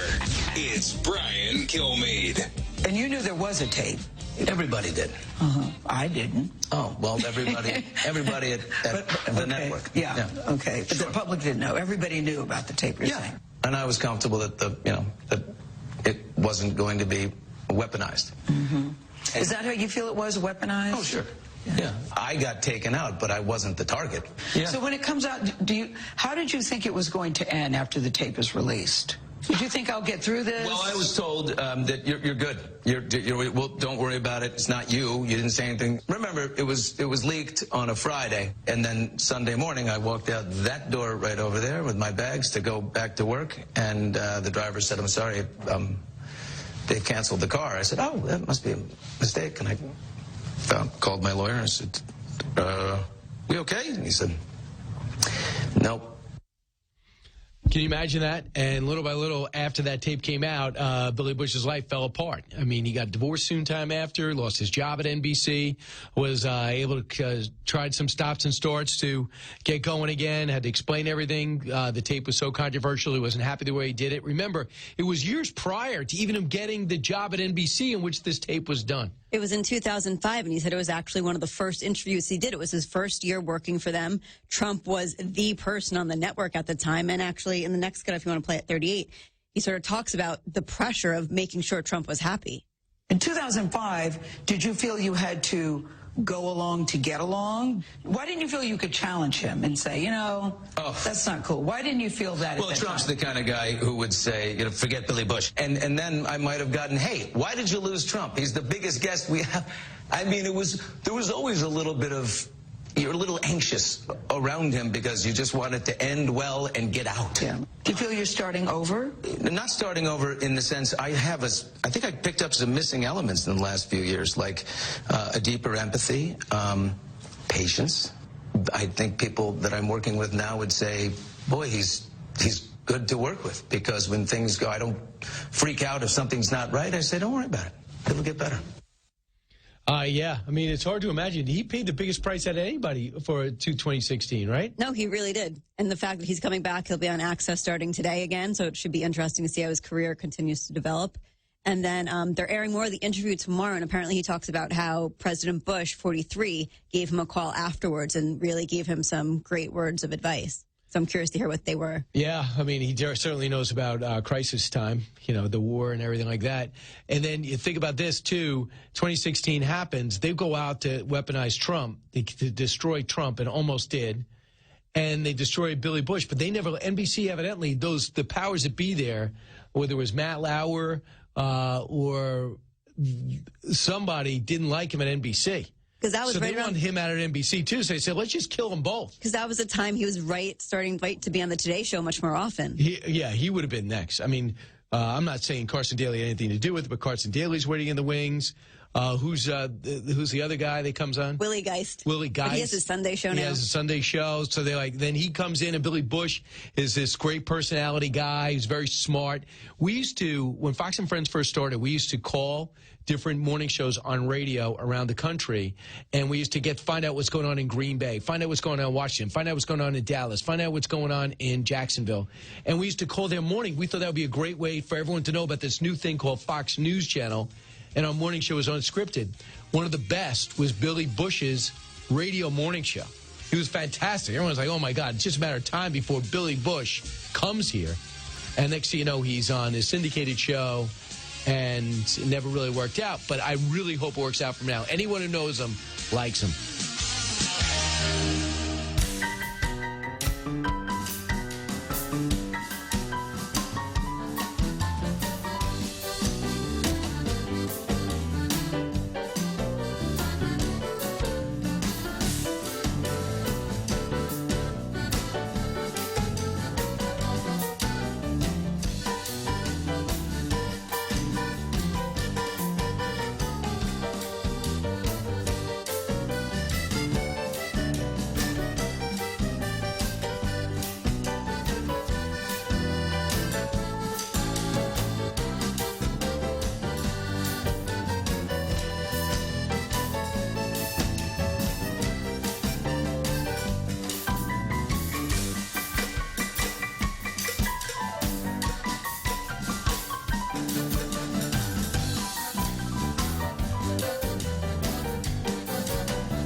So you just grabbed a cup of coffee and you want to find out what's going on around Guam. Cruising through the AM radio dial, and it's the same thing.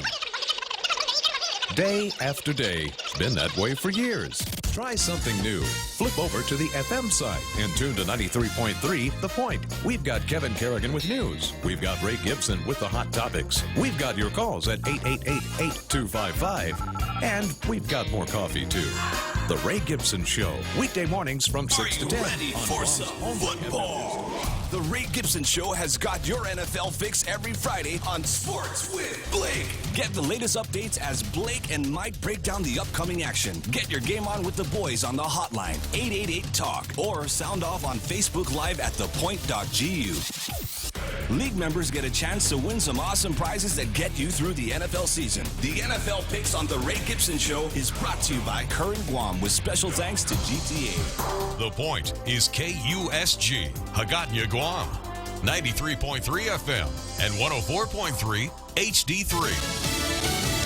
Rallying Republicans. I'm Lisa Lacera, Fox News. President Trump in Fayetteville, North Carolina this evening, holding a Keep America Great rally in support of a congressional candidate, Dan Bishop, in a special election. Our first task is a giant victory.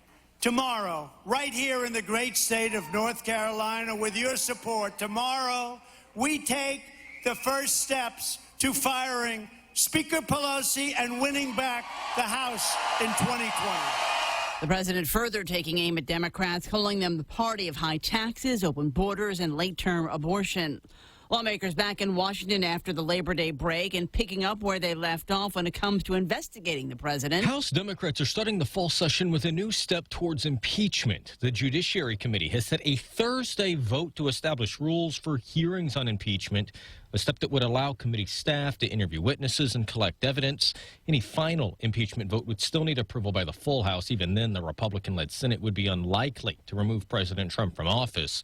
The Judiciary Committee has also set a hearing with former Trump campaign manager Corey Lewandowski for next week to ask him about requests from the president to limit the Russia investigation. Fox's Jared Halpern on Capitol Hill. Over in the Senate, Democratic leader Chuck Schumer says they are making gun control a priority. Two people in Washington can make sure the background checks bill passes. Donald Trump and Mitch McConnell.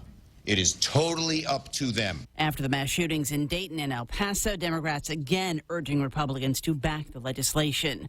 All four crew members who had been trapped in a capsized cargo ship off the coast of Georgia since yesterday have been rescued after the Coast Guard drilled through the ship's hull. America is listening to Fox News.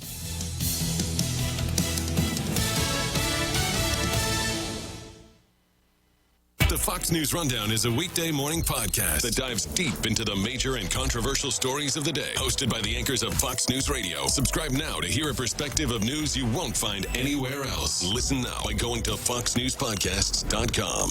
It's the Hammer Time Podcast. Fox News Channel's Bill Hemmer takes you one-on-one with engaging personalities covering the critical issues of the day. Find Hammer Time now by going to foxnewspodcasts.com. America's listening to Fox News. Fox Nation is the place for exclusive content you can't get anywhere else. New opinion shows from Laura Ingraham, Tucker Carlson, and Tommy Lahren you can only get by signing up for Fox Nation. Plus, the real stories behind the headlines. Documentaries on Chappaquiddick, Jimmy Hoffa, and more that you'll only find on Fox Nation. More of the opinion done right you crave? It's on Fox Nation. Documentaries and specials you can't get anywhere else? They're on Fox Nation. So go to foxnation.com today and sign up now for Fox Nation.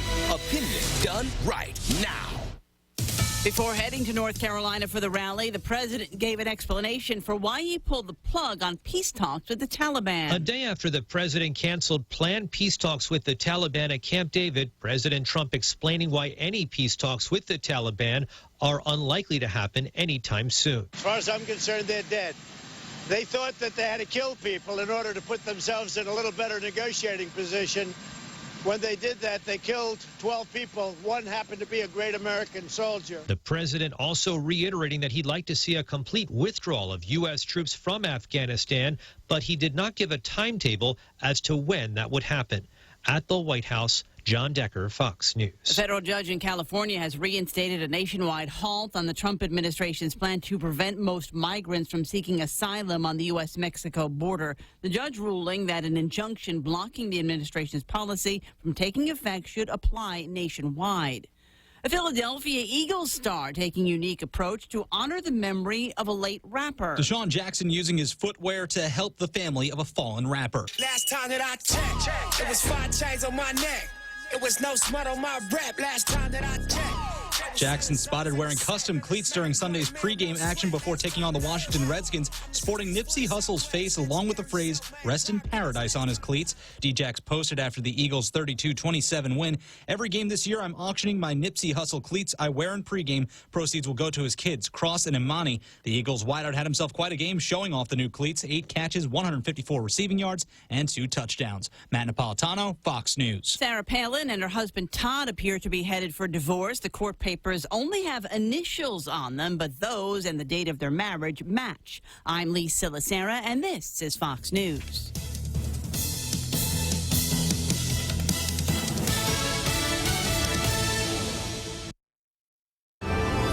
Hulu is all your TV in one place, plus more. Watch thousands of hit shows, movies, and award-winning Hulu originals for only $5.99 per month. It's TV without the cable contract and the freedom of on-demand streaming. Get current network shows from ABC, CBS, NBC, and Fox, and binge-watch every season of your favorite cable shows. Premium Hulu viewing is brought to you by Proline Automotive and AB Sports, Guam's store for Nike. To advertise on Hulu, call Choice Digital at 989-0042.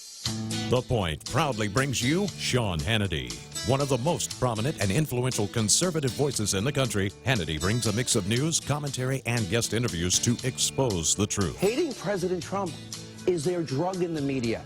And by the way, to them, it's more addictive than heroin. Award-winning host Sean Hannity, Tuesday through Friday from 6 to 7 p.m.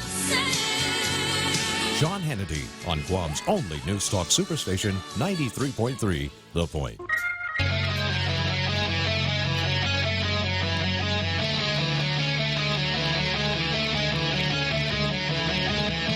From the Fox News radio studios in New York City, information you want, truth you demand. It's Brian Kilmeade. Thanks so much for listening. It's going to be a big show. By the way, it's going to be a big day for the president. He's going to go out to North Carolina. He's going to get Dan Bishop to be the next congressman there. And it's going to be big because they're in a flat-footed tie in North Carolina. And the president loves those big rallies. He'll get one. Joe Horrigan's going to be with us today. He is wrote 100 years of the NFL football. Joe has put this out. What a piece of work. It's called the NFL Century, 100-year rise of America's greatest sports league. And it has been for a while. College football was bigger really into the 60s. And man, has that changed. And we have another breaking story. And that's what we found out about this weekend, about a Camp David peace accord with the Taliban. That, thankfully, is on the shelf. We'll get great perspective from a man who fought there, General now retired David Perkins. But first, this. Now, with the stories you need to know, it's Brian's Big Three. Number 3. It's not that Joe Biden is slipping. It's just that Elizabeth Warren is on the rise. The poll finds she's generating more enthusiasm among Democrats, who now also believe she has a better shot than before at defeating President Trump. That's Washington Post Ed O'Keefe with his analysis. 2020, new polls are out, and it's debate week. There'll be 10 on the stage, but only 3 matter so far. And the battle plan for Democrats in particular against Donald Trump has been revealed. You'll be surprised what it is. Number 2. Well, Senator Pat Toomey and I, we've been working hard on our bipartisan bill, the NICS Denial Notification Act. Our bill would make sure that state law enforcement is promptly notified when someone fails a background check. I'm hopeful President Trump will actually lead on this issue next week. I hope so, too. That seems reasonable. The agenda. What's exactly on the things to accomplish list for Congress as they come back to town after 6 weeks off? Is it guns? Is it trade? Is it a drug deal? In a good way, a drug deal about negotiating pharmaceutical prices. What about all 3? Number 1. President Trump ultimately made the decision. He said, I want to talk to President Ghani. I want to talk to these Taliban negotiators. I want to look them in the eye. I want to see if we can get to the final outcome that we needed so that we could sign off on that deal. That is the Secretary of State Mike Pompeo did all the Sunday shows talking about the reversal. That's what President Trump thankfully did in the 11th hour of peace talks with the Taliban. I'll tell you the details of the High Wire Act and its welcome fallout. With me right now, a man who would like nothing more to peace and tranquility in Afghanistan. He was a war fighter for decades, now retired, having a good time in New Hampshire. General David Perkins, welcome back. Hey, Brian, how you doing today? I'm doing good. So when you first heard about peace talks with the Taliban in Camp David, what are your thoughts then? What is it now?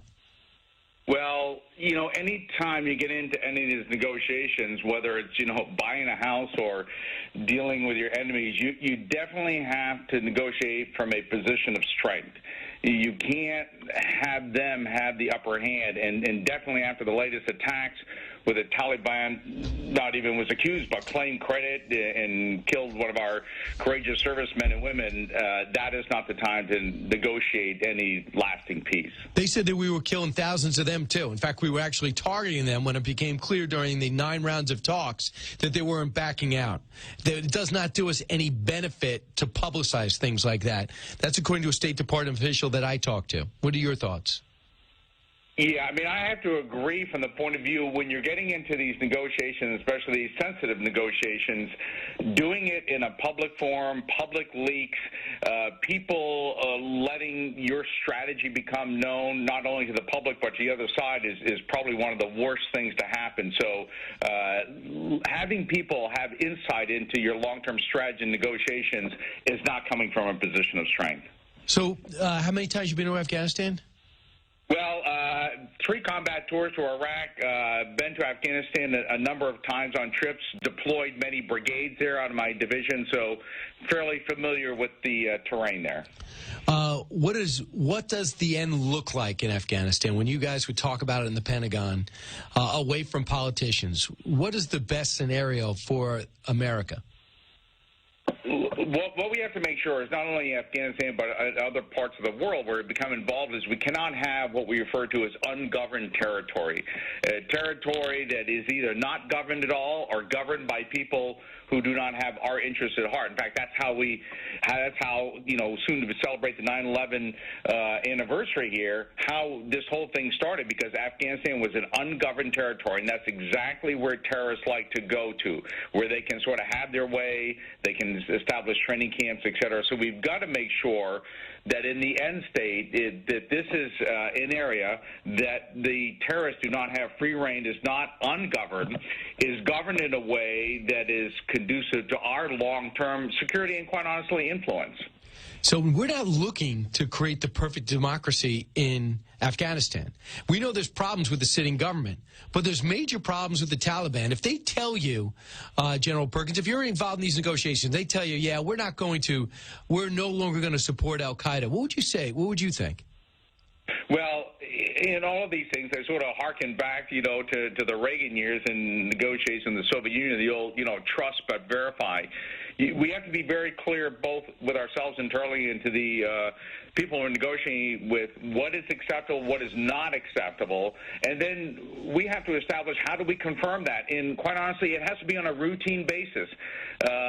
These are people that, we know you cannot just take them at their word without verifying it. And quite honestly, you always have to have some type of leverage. You have to have the ability to put something they value at risk.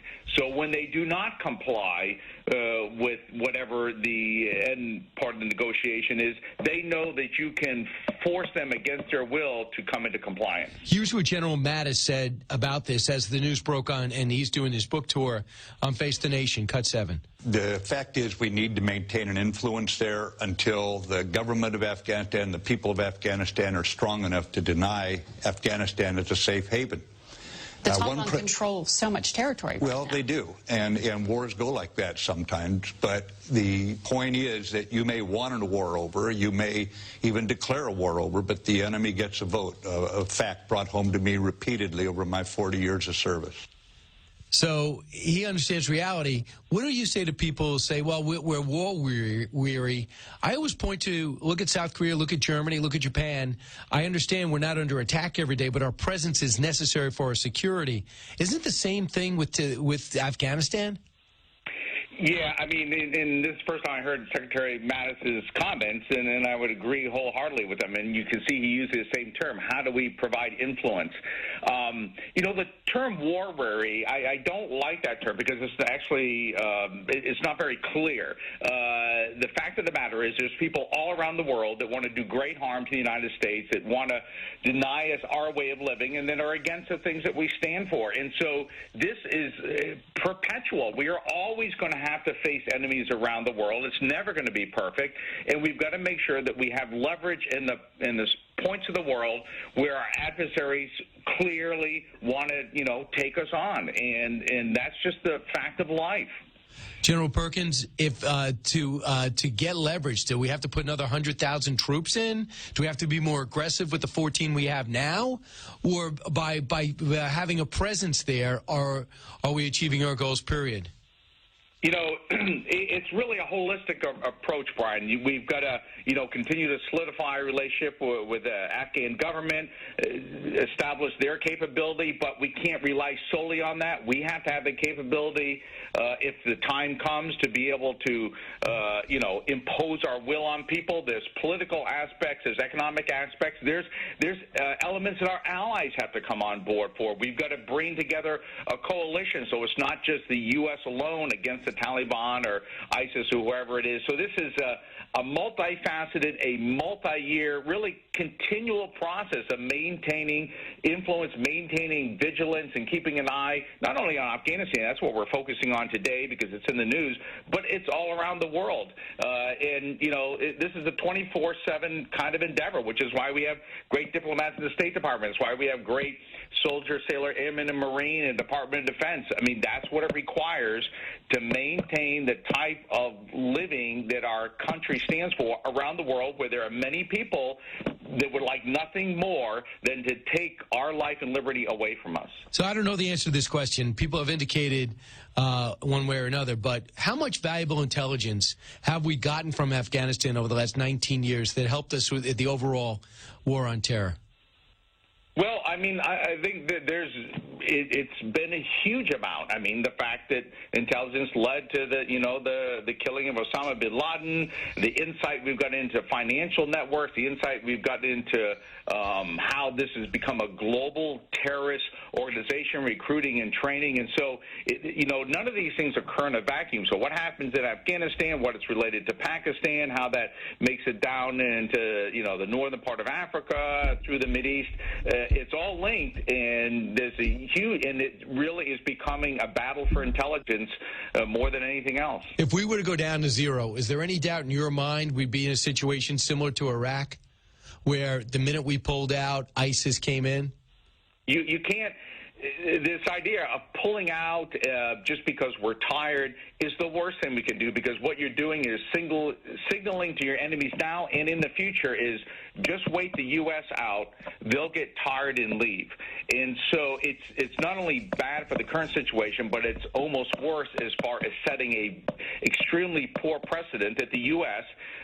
Does not have the capability to maintain its vigilance and its ability to influence people around the world. So just pulling out because we're tired would be the worst thing on many levels. Retired U.S. Army four-star General General David Perkins, who knows all about this war on terror. He's been fighting it for the last 20 years. General Perkins, thanks so much.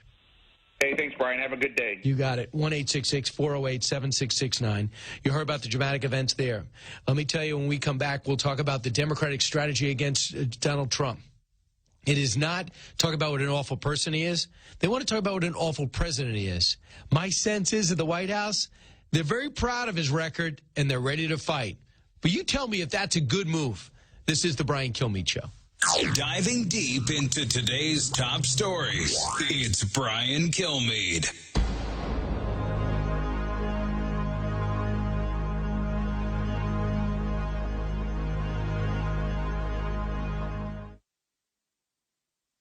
The choice of a lawyer is an important decision and should not be based solely on advertising. Sponsored by Case Legal Media. Attention. This is an important message for anyone that has been diagnosed with cancer after being exposed to Roundup or other weed killers. The Internal Agency for Research on Cancer warned that overexposure to Roundup and other weed killers may increase the risk of developing non-Hodgkin's lymphoma. Monsanto, the manufacturer of Roundup, may have known that Roundup and other weed killers were likely linked to organ damage and cancer. This information was hidden from the public as proprietary trade secret since 1981, and Monsanto may have failed to warn of the potential risk of cancer. If you or a loved one has been diagnosed with cancer after being exposed to Roundup or other weed killers, you may be entitled to significant compensation. Call us now at 800-540-3219. Our network of attorneys are ready to fight for you. You'll pay nothing unless there's a recovery in your favor. Call now for a free consultation at 800-540-3219. You must protect your legal rights. Call 800-540-3219. Again, 800-540-3219.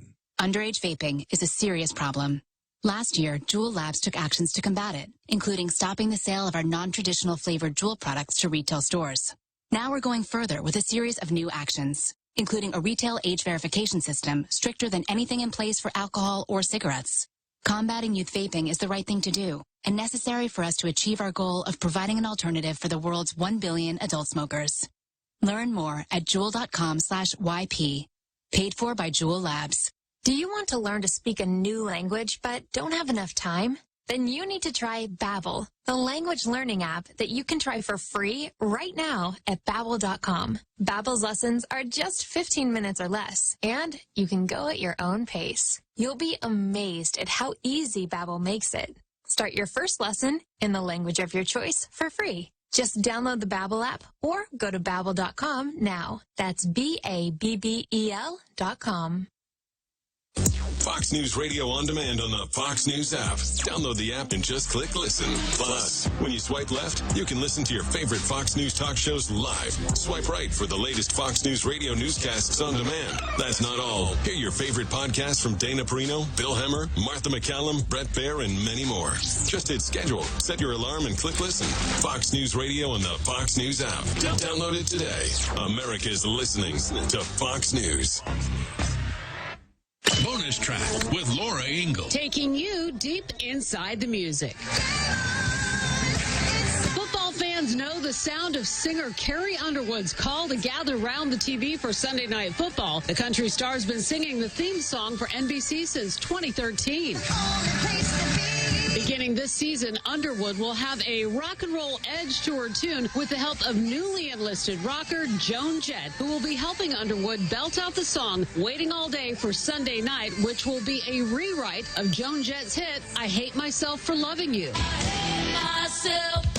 Jett reportedly agreed after a couple of requests to sing and play from the National Football League's executive producer, pushing the NFL's 100th anniversary this year, along with a reported nudge from Underwood herself. A preview of the song will air this Sunday during the game between the Steelers and the Titans, getting your rock on with your game on. Laura Ingle, Fox News. Now, from the historical audio archives of Fox News Talk. No other player in history of baseball affected how the game was played more than Babe Ruth. He changed the game from an inside game of scratching for 1 or 2 runs to a game of power. His career included 714 home runs. He retired from the game and was elected to the first class in the new Baseball Hall of Fame. With all that, the Babe still wished for more.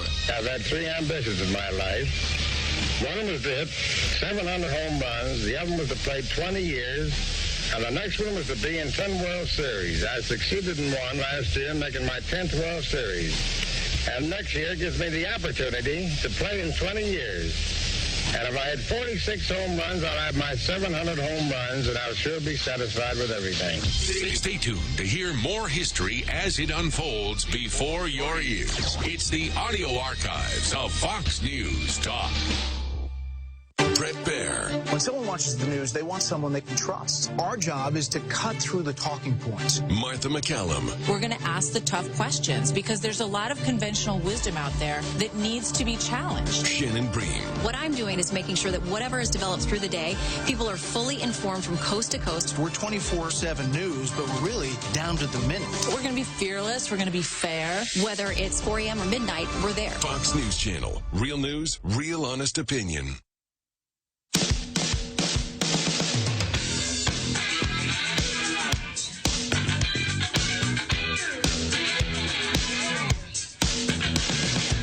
The more you listen, the more you'll know. It's Brian Kilmeade. Hey, we're back, 1-866-408-7669. An exciting day in that we come back and find out about, there's not a boring day with President Trump as president. And I think that's one fear that Michael Goodwin at an earlier time on the Monday edition here brought up. He's in his outstanding columns from the New York Post. And he just said, listen, there's a sense that there might even be some Trump fatigue out there. And one of the things was the whole Sharpie situation with the Alabama being in the eye of the hurricane. It's a non-consequential story that the president would not let go of. About 9 times he went back to show that it was mentioned. But it ends up being a distraction. And then Saturday, the president came up and said, I have called off meetings at Camp David with the Taliban. And everyone said, are you kidding? I had no idea. So that's part of the nonstop raucous atmosphere coming out of the White House, which seems to be a one-man show, and everyone else reacts. The powerful voices and the powerful personalities have left the building. Gary Cohen is gone. General Mattis is gone. General Kelly is gone. General McMaster is gone. And a lot of these other people are great. I mean, love John Bolton. I think that Mick Mulvaney is a fantastic chief of staff. But you don't have these powerful personalities, and a lot of them with stars on their shoulders to step forward or step out. So now you have really the president's show in every way, shape, or form.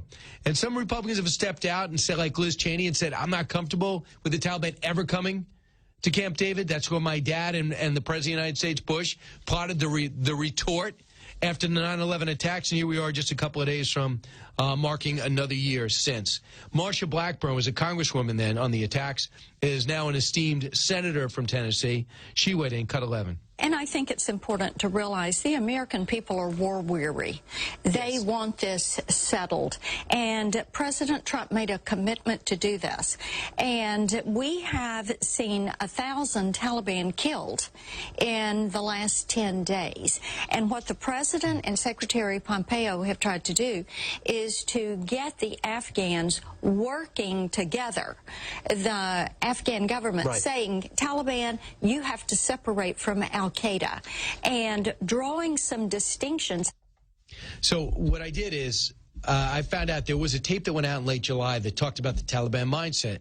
So I was able to get a hold of it, and through a translation was able to read it. If you are hopeful that the Taliban have turned the page, forget it.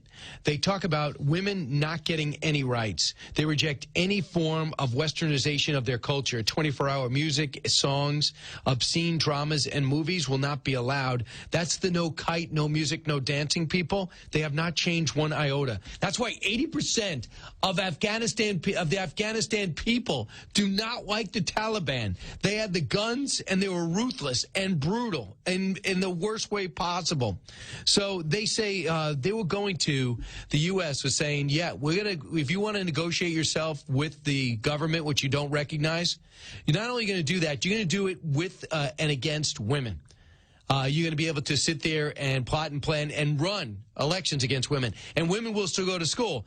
But the Taliban were going to overthrow the government and just do what they were doing. And you're going to tell me that, they'd say, okay, we're going to oppress everybody, but we're not going to let al-Qaeda in. They said that 9/11 was our fault. We had it coming. It was a heavy slap on our dark faces. This is not an old tape. This is 2019, July 28th. This is coming out. So the president has a right to negotiate and try to get out. I don't want to give them $30 billion checks to run their country. They got to be standing up on their own. But it also benefits us. It gives us influence in the area where Iran can't wait to walk in. China can't wait to walk in. Russia could not wait to. In fact, Russia's having their own peace talks in their own country with these same clowns. Do you believe that? Mike Pompeo, Cut 4. Had the Taliban ever accepted the invitation to come to Camp David? Yes. Because in a statement today to Tolo News, they said that they were invited at the end of August, but that they postponed it until an agreement had been signed. Yeah, that agreement was not signed. That's correct. There's been some confusion. I think there are other folks speaking. It's suffice it to say, we were confident that we were going to be able to have these meetings, what would be this afternoon, at Camp David. And I'm thankful it did stop. Not that, if they had a meeting in a central location, Ambassador Khalilzad was told, come back home. No reason for you to stay there. So he's been there for months. He was born there, so it's not that unusual for them. But he's had 9 talks of the Taliban, who are a bunch of ruthless prehistoric thugs. And they're sitting there, and they were celebrating the defeat of another superpower. And it took them a half day to respond. They had no formal response. Now, according to the New York Times and others, they expect to pick up the pace of attacks on Afghan and U.S. forces. Really? Okay, let's do that. And we'll see what kind of massive response you get. Because now you know that you had a government willing to talk to you about peace. Now you know you wouldn't renounce terror. Now you know that why you weren't believed that you'd ever push back al-Qaeda. And now the American public is exercised about the whole thing. Because people that want to criticize the president all the time say, well, I kind of want to get out of Afghanistan too. And people that say, what's the president thinking? He goes, well, he kind of ran on that too. Outside Rand Paul, who wants to get down to zero and say it's not our problem, most people understand with 8, 10, 15,000 troops, we learn a lot about their ways and practices. We can actually monitor their next attack, see how they operate, see how they recruit, and also understand that the basis and nexus of all this is Pakistan. That's where they train. That's where they recruit. That's where the Khani network is. When we come back, we take a break and exhale. We'll take more of your calls, 1-866-408-7669, and get your Facebook post. This is the Brian Kilmeade Show. It's a busy Monday. Don't move.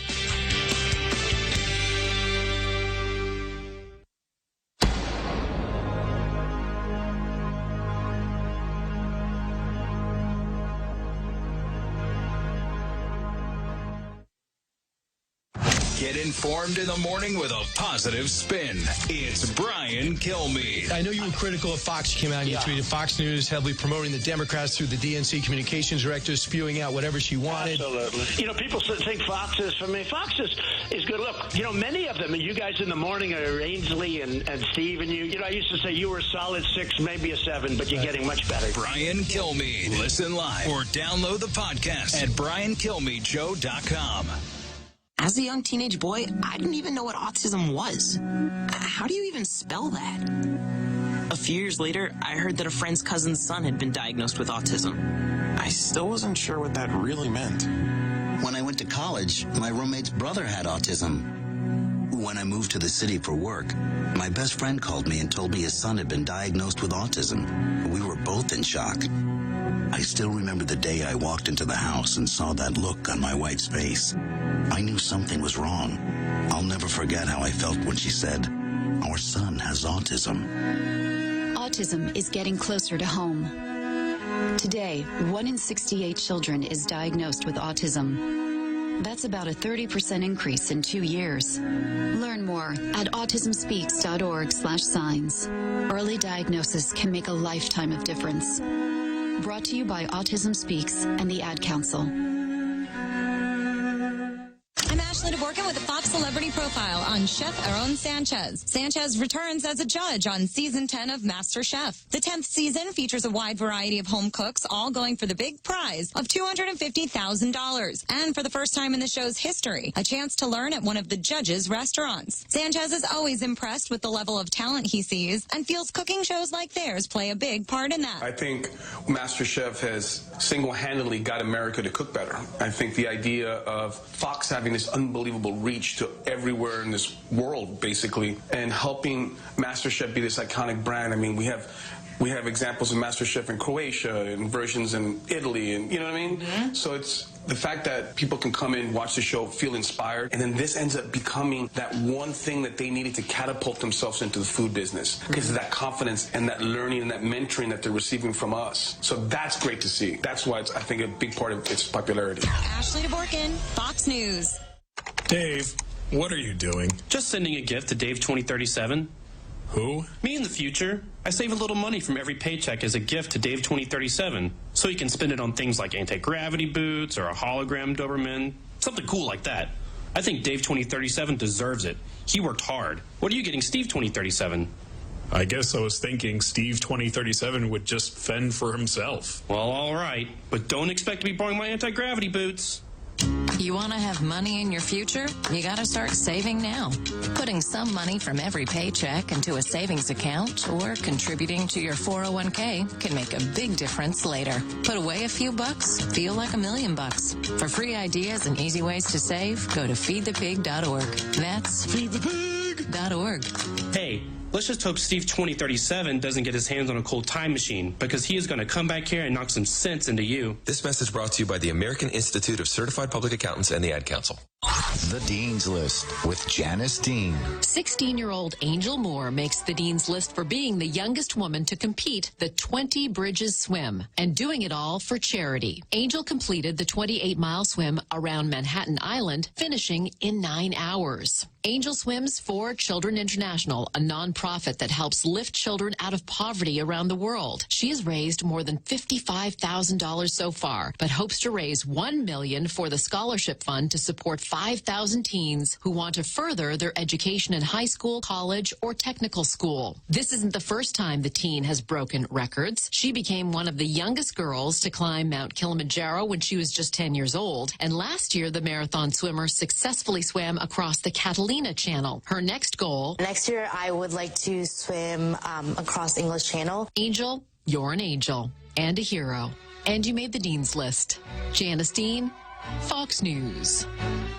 From the Fox News Podcasts Network, The Candidates with Brett Baer. I'm not looking at Washington's economy in micro, but it's not any different really than any other state in the far west. Yeah, no, it's harder to run on an issue than it is on your personal record, and we haven't heard a whole lot about the Governor Inslee's record. As Brett was saying, it's actually not particularly good when it comes to the issue of environmental regulations and getting what he's wanted passed through the legislature. Subscribe now to The Candidates with Brett Baer, wherever you get your podcasts, or foxnewspodcasts.com.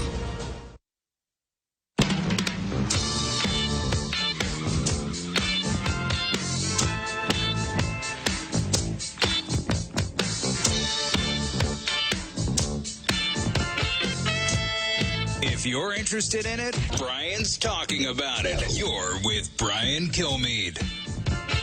1-866-408-7669. Just a quick reminder, I got my book coming out, Sam Houston, The Alamo Avengers, The Texas Victory That Changed American History. I just did the audio book, which took 3 days. It was very interesting. I've not heard back of any fixes, so I think that's a good sign. I also want to remind you, too, I'm going to be going out on the road. One place I know I'm going for sure is going to be in San Antonio. It's going to be on November 16th. Go to BrianKilmeade.com. I want you to get tickets. America Great from the Start. We're going to stream it on what you're watching us on now, and that's the Fox Nation app. Also have a chance to go over to Lincoln, Nebraska, as well as Omaha, Nebraska. I'll be in Omaha, Nebraska, November 14th at the Scottish Rite Masonic Center. So at 7:30, you got to get tickets there to that, and then we'll get a book, and I'll be able to sign it. And then over in Lincoln, Nebraska, I'll be the Jasmine Room. And Grand Manse. That'll be at 4 o'clock in the afternoon, and we've deconflicted with all football. So I wanted to make sure to see everybody there. I'll be from Wake Forest to Dallas, Texas. Going to be announcing a lot more dates. And if you see this go up, just know that I'll be able to personalize all your books, especially with the holidays coming up. And I hope you like to support another important part of American history that does not get enough attention. Meanwhile, most of history is not getting any attention these days. Mike is listening on News 96.5 in Orlando. Hey, Mike. Hey, how you doing? Well, good. What's on your mind? Well, I just want to disagree with the guy that called in and said we ought to stay in Afghanistan and whatever. Yeah, that was General Perkins, 4-star general. Yes, it was. And I don't want to talk bad about any generals, although I think Obama got rid of some of the best. But you got to keep in mind that the generals are sitting in Washington, D.C. and or in a secure area in Saigon or so on, and same thing in Afghanistan. They don't have any meat in the fire. I don't remember seeing Mattis in the bush with me. My point being, these Muslims hate our guts. Why are we doing the same thing we did in Vietnam, where in Vietnam we lost 58,000 young people for no reason? Well, I can appreciate that, and of course, I'm in awe of your service. You guys never got the respect you deserve, and I believe that for everyone. We have a lot of Vietnam veterans listening, and I think they understand that we have a different audience like that. You have a good point, and there's no doubt about it, and there's a lot of people that agree with you, but I think you should see one thing. We never thought the Vietnamese were going to come here and attack us. We thought our way of living and freedom in the globe was at stake, because that was truly the Soviets' mission, the domino theory. That was during the 60s and 50s, 60s, and 70s. I get it. The reason why this is different is we leave, it is terror university. And those people come here, and they are looking to attack. And if you talk to people who fight there, we're getting invaluable intelligence, and we're taking them out there so we don't have to fight them in here. And we have enough to handle here, believe me. But the Islamic extremist threat on us is still as great as it was in 9/11. But the reason why they have not had the magnitude of success since then is because we got on the offensive where they live. And we learned about how they operate. And that would go away if we went away. I disagree. I think they could continue to try to bomb us, to try to blow us up or whatever. We're not going to change their mind. They've been fighting for 1,000 years. No, we're going to take them out before they hit us. And there's people in Afghanistan. I agree with that. I agree with that. But don't send our youth over there to die meantime for no reason, because we're certainly not going to change their mind. But let me ask some. Did you change one Nazi's mind? No, but you stopped them from infiltrating our country, funding Mexico to invade us, and in order to oppress the whole world. What you're doing there, if people go over there, they're taking out these killers before they get mobilized. They're not just over there saying, we want to plow your streets and dig your cesspools. We're not actually doing nation building there. We're policemen there, but we're policing our own backyard, because that's where it starts. And we ignored it. We ignored the terror threat from the mid-'80s up through 2001. We let the coal blow up. We let the discos go on fire. We let our embassies go into flames. We let Beirut go unanswered. We let Khobar Towers go unanswered. And they looked at that as weakness. The minute we take the foot off their neck, this thing goes like a forest fire like you've never believed. But I understand. I have full sympathy for that. If you have 54,000 people in Vietnam, I get it. 2,000 in 19 years in Afghanistan is a different metrics. Each one is a valuable life. I'm not diminishing any of it. But this is, I think this is a much more direct threat than people understand, because we're able to, there's no more towers burning or planes crashing into buildings since 9/11, 2001. Thanks, Mike. 1-866-408-7669. To give you an understanding of what's at stake, here's another general, General James Mattis, on what would have been done differently early. Cut 8. If you had to fight this war again, and I know you don't get do-overs, but would you have done something differently? Well, you can always look back and hopefully learn from what you did, learn from the lessons of the reality on the battlefield, that sort of thing.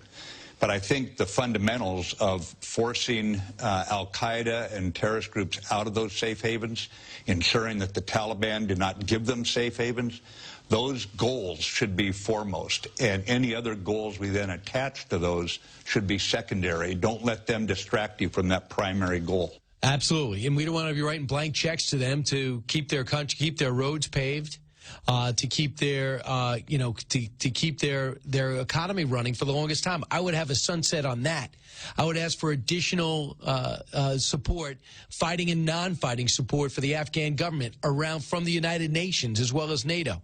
These are positive developments, but I think it's against our national interests to pull down lower than the 8,600 the president's not committed but likely to go down to. When we come back, we take a break from war. We talk a little about the war in the gridiron, the National Football League. This is the Brian Kilmeade Show. It's Brian Kilmeade.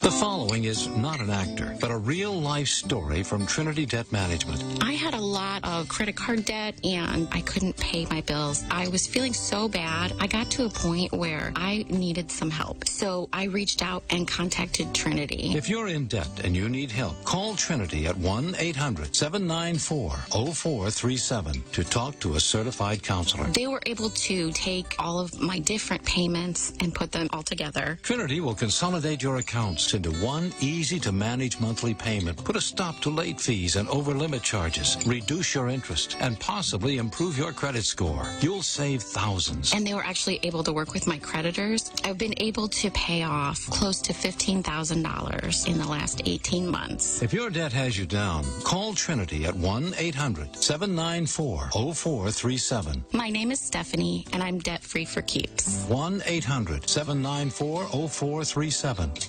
Attention military service members. If you or a loved one used dual-sided combat arms earplugs during active duty between 2003 and 2015 and then suffered tinnitus, ringing in ears, or hearing loss, you may be entitled to financial compensation. Contact Thomas J. Henry today for a free and confidential consultation. Dial pound 250 and say product failure. That's pound 250 product failure. Call Thomas J. Henry now and get the money you deserve. Principal office in San Antonio, Texas. You'll have the option to receive a one-time auto-dial text message. Sometimes, traffic keeps us trapped in our vehicles for longer than we'd like.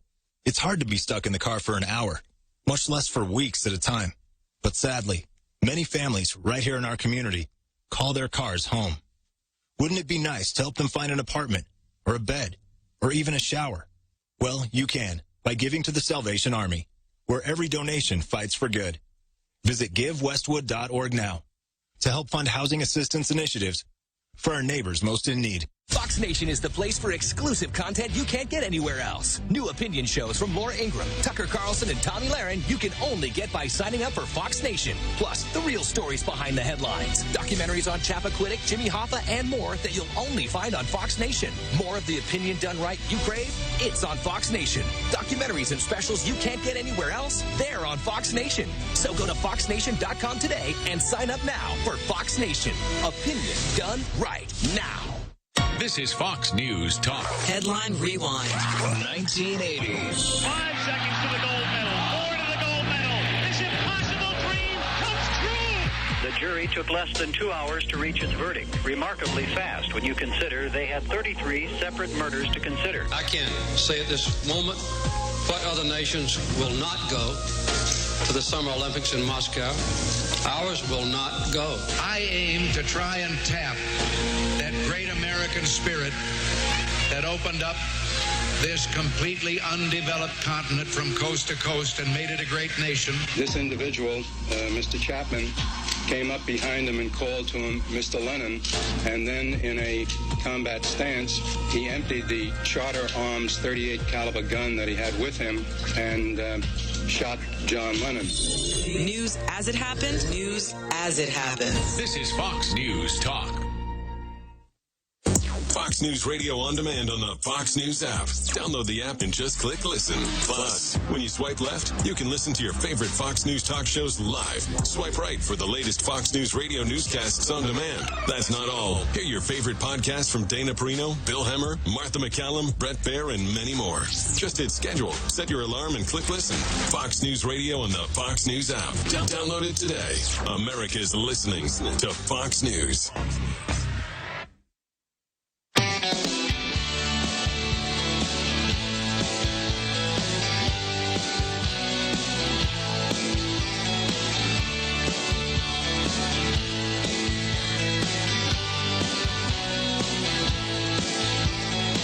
Radio that makes you think. This is the Brian Kilmeade Show.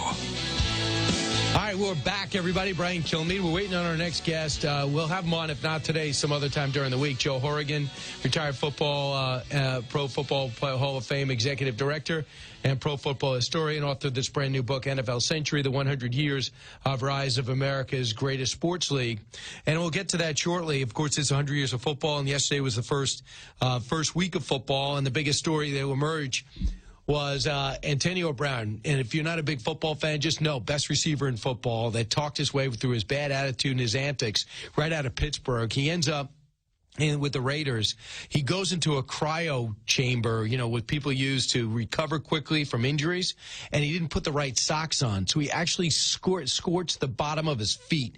So when he goes to play in the Raiders, he can't even get on the field because he was in Europe and he used this, but did something totally irresponsible. You got to see the pictures of this. It's the ugliest thing I've ever seen. He's losing he couldn't even walk. So then he finally gets on the field. Then he starts complaining about his helmet. He says, I want to be able to use my helmet that I've used for the last 12 years. They say it's no longer safe. You're not allowed to use it. So then he walks out of camp.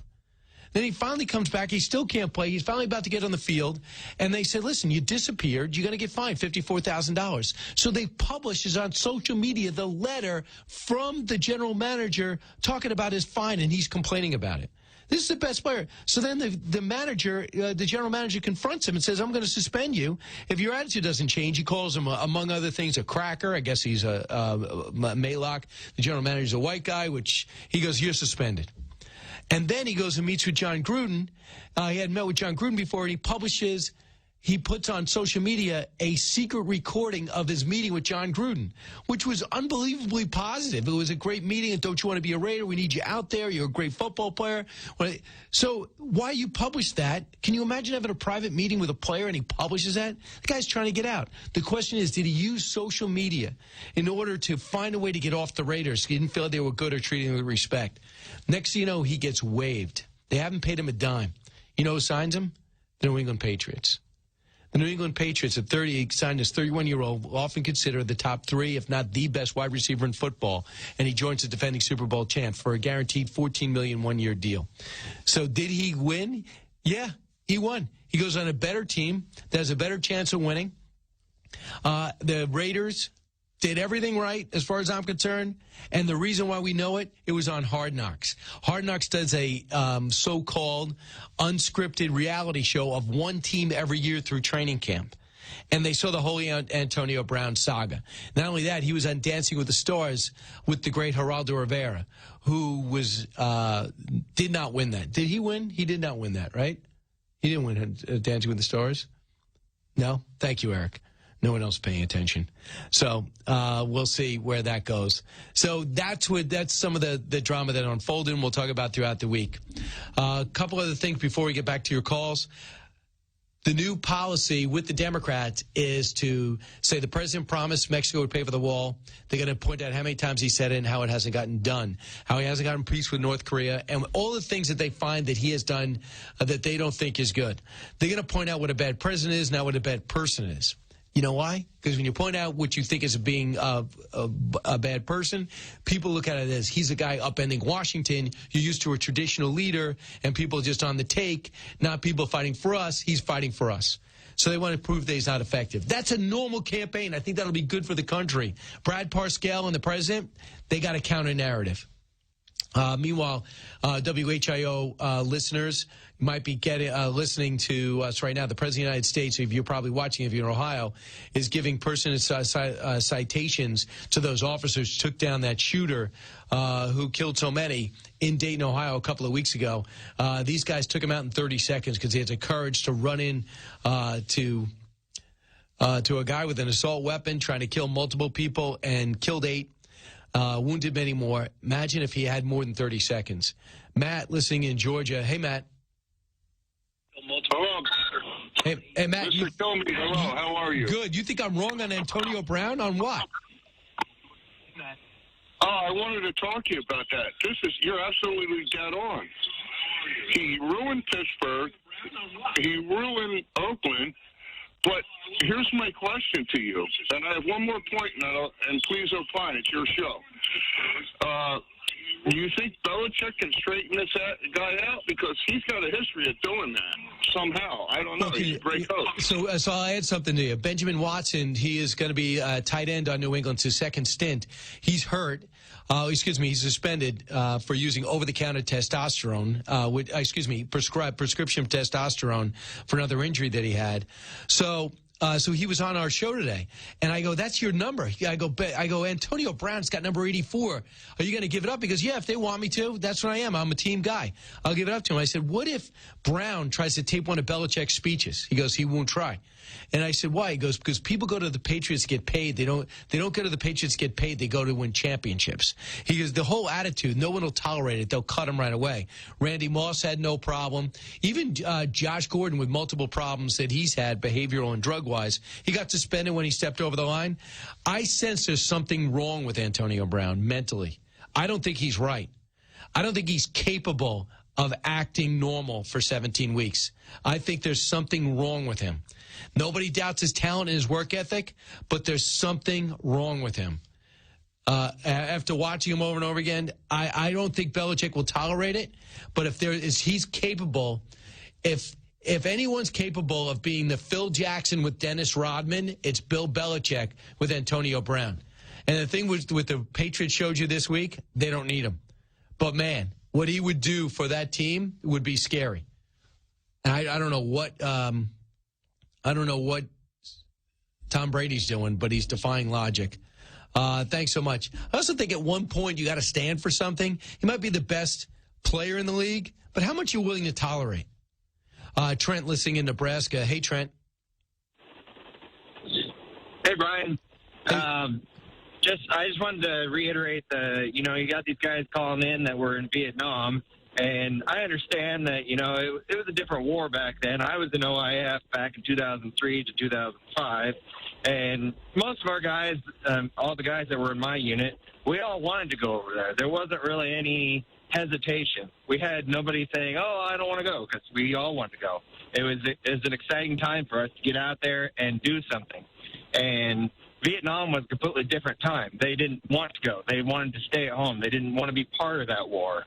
And for us to be able to go against an enemy threat like the Muslims, I mean, we want to end this. We want to bite the tail off the head of the snake, and we want to be done with this. Right. And obviously not all Muslims, these extremists, these radical, most of them are Salafist Sunnis. They are the ones with this extremist philosophy that thinks they can't live on Earth with us here, too. But, for example, if Muslims were a problem, we'd be fighting billions of people. We're not. It's these crazy people who are taking this religion and using it as an excuse to attack us. If you see some of the doctrine they put out in late July, they feel the same way now. They blame us for 9/11. They say we have it coming to us. We're looking to dominate the Muslim world. We couldn't care less about the Muslim world. We have no interest in dominating any country ever. If you want to open up your markets, we got some great products. You want to start trading, we'll start trading. That's why I have an ally in Jordan. That's why I have an ally in Egypt. That's why I have an ally, even though questionable, in Saudi Arabia. That's why I have an ally in Israel. We want to create trade relationships. We have no interest in dominating anyone. But that's the craziness that they pump into these kids when they're young. They end up being suicide bombers when they're old. Thanks so much, Trent, not just because you agree with me, but for calling and listening. Rick, you're listening on KIVA in New Mexico. Hey, Rick. Hi. Yeah, I say that in a similar way that Trump used tariffs to get Mexico to help us with the border, do the same thing with Afghanistan, Pakistan, and Iran for that matter. Somehow incentivize India, and I don't know what the incentives would be. Oh, they want in. They've got over 1 billion. They want in now. Get them to totally occupy every square meter of Afghanistan and Pakistan. Get rid of all the bad Islam people. They might want all the oil from Iran. Take that over, too. Then we're out of it. They stay. It's India's. Hey, Rick, you got it. That is a total Trump thing to do. And they're in conversation with India, and they got a great relation. I think India could be used as a hedge against China, too. I mean, that's a growth market. That's the largest democracy. But I'll give you this. They've offered troops, but Pakistanis say, no way. You use our land to pass through the corridor in order to replenish your troops and sources in Afghanistan. Don't do it. But at what point do we going to say the hell with Pakistan? How many more terrorists do they have to train before, and how many terrorists do they have to harbor before we say we've done it? Where's the Haqqani network? Pakistan. Where did the Taliban get created? Pakistan. Where are they trained? Where are they replenished? Pakistan. I mean, I know they came over here and they say they want to cooperate, and they do have more of a cooperative spirit with Trump than they did with President Obama. But my goodness, I mean, that's where it starts. It's the Pakistan Taliban, which puts these guys out there and makes sure, because they don't want a stable Afghanistan. But they got nuclear weapons, and walking away is problematic. And they got this problem with Kashmir, and there's huge tension. We would inflame the entire region if we brought India in, but you're thinking right. What would get the terrorist attention and the people that fund them? A move like that. I'll make sure to watch Fox and Friends tomorrow between 6 and 9 and be back here on Tuesday if you're leaving us. But if you're taking up a different hour, make sure you keep it here. Go to BrianKilmeade.com, find out where I'll be, and don't forget to pre-order Sam Houston and the Alamo Avengers.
.3 The Point is Guam's leader in innovative broadcasting methods. From a traditional radio broadcast signal, we've branched out with the latest technology to bring you closer to the action. From Facebook Live to mobile and internet applications, you can listen to The Point anywhere across the globe. Now, there's one more way to enjoy your favorite programs on The Point: YouTube Live. Just sign into YouTube, type in Bob Klitsky, and enjoy the program live or on demand at your convenience. On demand. Any speaker, anytime. Only on your News Talk Superstation, 93.3. You're listening to KUSG Hagutnia, K227 CT, 1350 AM and 93.3 FM. Welcome to The Point. Taking aim at Democrats. I'm Lisa Lacera, Fox News. President Trump in Fayetteville, North Carolina, in support of Republican congressional candidate Dan Bishop, who is running in a special election tomorrow. A vote for any Democrat in 2020 and a vote for any Democrat tomorrow in North Carolina is a vote for the rise of radical socialism and the destruction of the American dream. The district has been held by Republicans since 1963. During the rally, the president mentioned the Soccer World Cup would be coming to the U.S. in 2026 and joked about how he would be out of office by then. I said, well, wait a minute. Under the normal rules, I'll be out in 2024. So we may have to go for an extra term. Okay? And the president telling the crowd they need a giant victory tomorrow. Before tonight's rally, a federal judge dealt a blow to the Trump administration's change to asylum rules. The Trump administration's rule change said you cannot apply for asylum in the U.S. anymore until you apply with the first country you arrived in. For many Central Americans, that is often Mexico. Federal Judge John Tigar issued a nationwide injunction stopping the rule, but the Ninth Circuit said the injunction cannot be nationwide. Tigar reissued the injunction, though, explaining in his ruling that it has to be nationwide. The president was asked about this decision Monday. I think it's very unfair that he does that. I don't think it should be allowed. We'll see what happens. There's a lot of new law being made on that, but we don't think that should be happening. The White House said in a statement that their previous request for the Supreme Court to get involved here is pending. Fox's Jessica Rosenthal. The British government has formally suspended Parliament. Lawmakers will return October 14th, a little more than 2 weeks before Britain is due to leave the European Union on October 31st. The opposition accuses Prime Minister Boris Johnson of trying to stop lawmakers from studying his Brexit plan. America is listening to Fox News.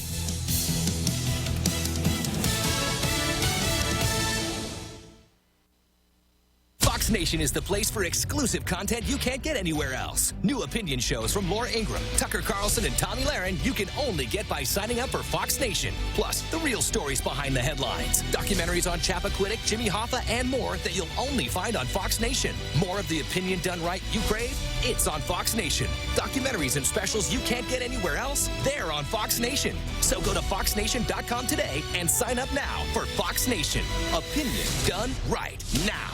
Tucker Carlson. There's just so much barking and noise and yelling. Our role is to take 3 steps back and discern what really matters. Sean Hannity. The most important thing that we do, we are looking out for the forgotten men and women in this country. Laura Ingraham. They're going to get a straight shooter, no holds barred. I'm not going to cut people slack. Fox is the one place where dissent is allowed. We have voices. We won't be silent. Who controls my voice?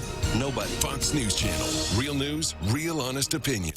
All 4 crew members trapped under a capsized cargo ship off the coast of Georgia have been rescued. The South Korean crew members were trapped for more than a day on board. The Golden Ray, carrying thousands of automobiles listed, then capsized early Sunday. Coast Guard Captain John Reed says the crew has been brought out of danger, but there remains a lot of work to do.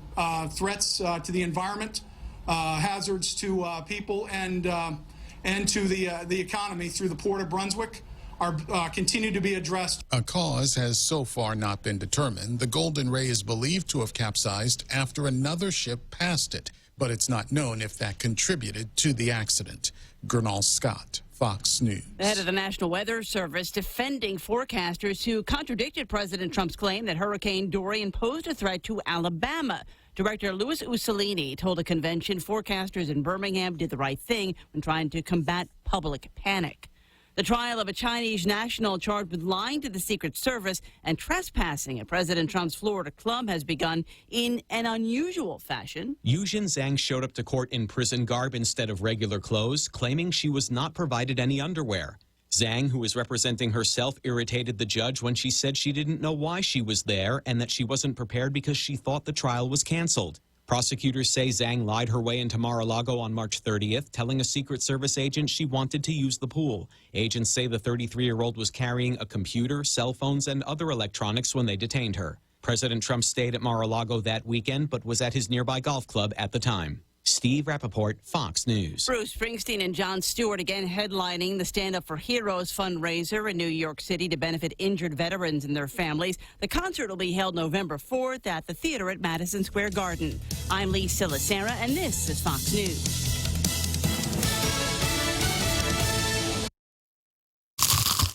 You hear that? That's what a good crispy chicken sandwich is supposed to sound like. That, my friends, is KFC's Korean Zinger Crispy Sandwich, made from a hot and sweet Korean sauce, just the right amount of spice. Oh, and that That's the KFC Mountain Dew Sweet Lightning, charged with sweet peach and smooth honey and only available at KFC. Stop by your nearest KFC today to get yours. KFC, it's finger-licking good. The Extra Point with Jerry Roberts of Guam Training. The serious side of what millennials care about and how they're bringing some valuable changes to the workplace. I'm Jerry Roberts, and at 7:20 a.m. on The Ray Gibson Show, we'll talk about this sometimes misunderstood generation and what they want. You can find daily transcripts of The Extra Point at guamtraining.com. Tune in every weekday morning at 7:20 for The Extra Point with Jerry Roberts. Brought to you by Guahan Insurance Services and First Hawaiian Bank on 93.3 The Point.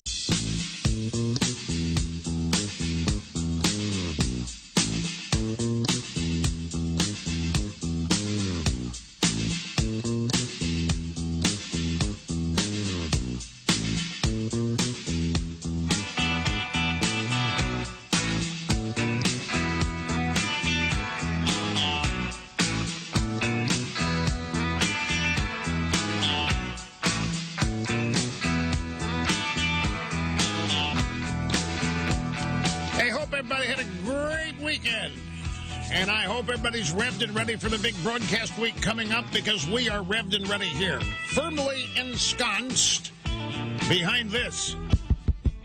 That is the golden EIB microphone. And this is the Excellence in Broadcasting Network. Great to have you here, folks, as always. The telephone number, if you want to be on the program, is 800-282-2882. The email address, lrushbo@eibnet.us.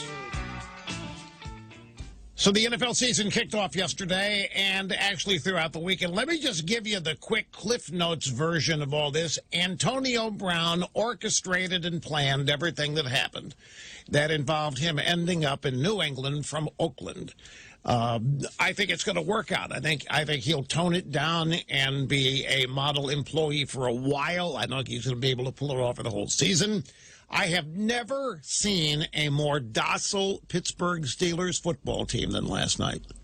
I have to mention this. I know the stick to the issues crowd's going to go bonkers out there. Are you kidding me? You're talking about football with all its... Yeah, because we talk about everything. You cannot say that you get shortchanged on this program. You simply cannot say that.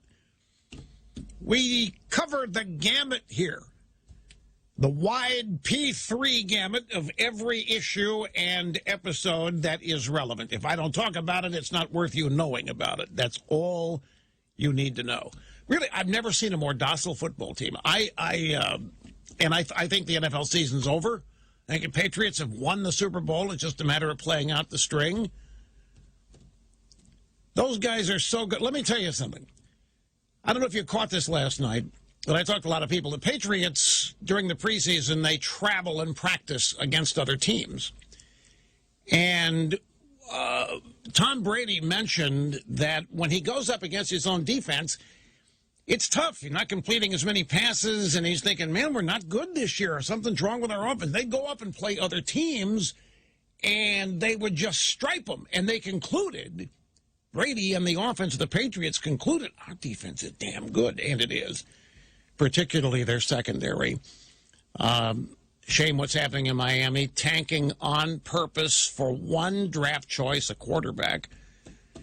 And Dallas looked pretty good. That's going to be the Oakland Raiders are finished going to Austin. It doesn't matter. What a shame. What an absolute disaster it's all turned out to be.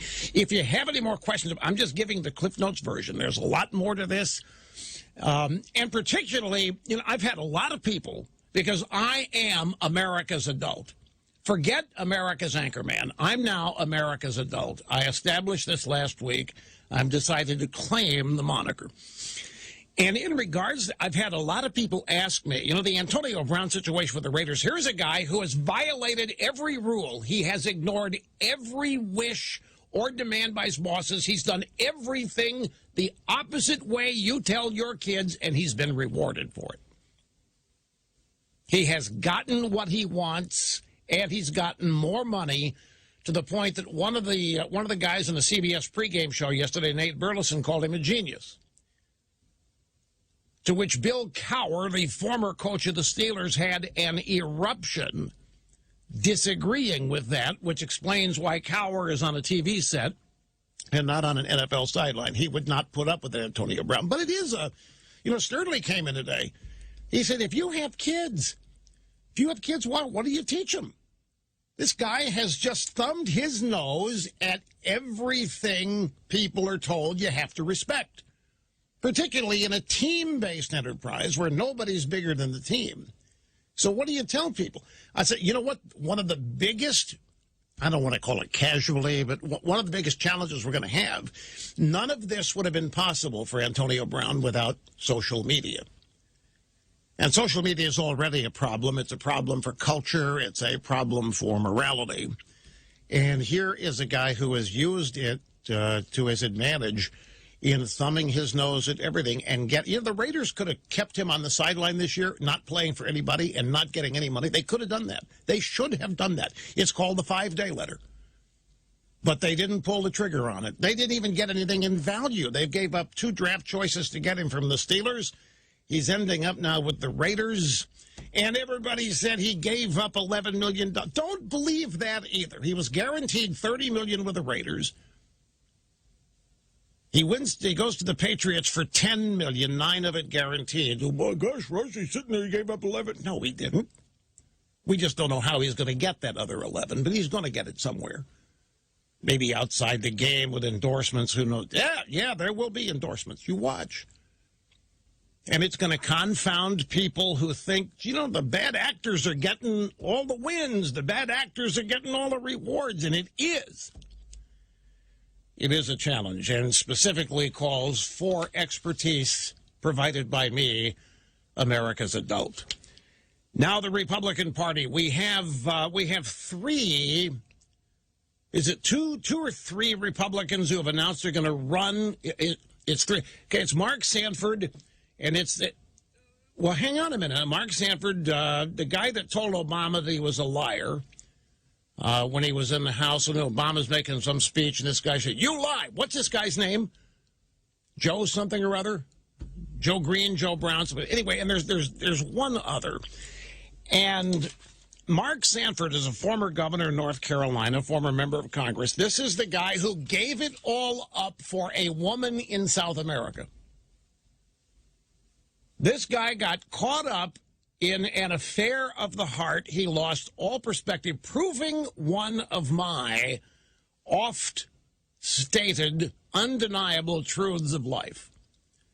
And Joe Walsh that's right. Lust/love, the only human emotion that will make you do things that in a rational state of mind you would never do. This guy gave it all up because he was infatuated or in love or whatever with some woman down in Argentina. And when he left his family, left his wife, left the job, nobody knew where he was. When they finally caught up with him, he said he had been hiking solo on the Appalachian Trail, trying to get in touch with himself and with nature, whatever. It was finally exposed to be a gigantic lie. It was a huge embarrassment for everybody involved. He went out, paid his penance for a while, now back in American politics, and he says that he's going to seek the Republican nomination against Trump in 2020, primarily because he believes the Republican Party has lost its way. He says he's upset with all the spending. He's upset with the size and the expansion of the deficit. He's very, very, very concerned that the Republican Party, which used to stand for those two things, fiscal responsibility, economic growth, getting rid of the debt, paying down the annual deficit, the national debt. He says that's out the window now. Trump's spending like we've never had anybody spend before. Republican Party has lost its way. Well, I'm going to remind, for those of you new to the program, that's not a sentiment with which I disagree. I just disagree with the timing. I don't think the Republican Party lost its way with Trump. Trump is the result of the Republican Party having lost its way. And do you know when you can trace the Republican Party having lost its way?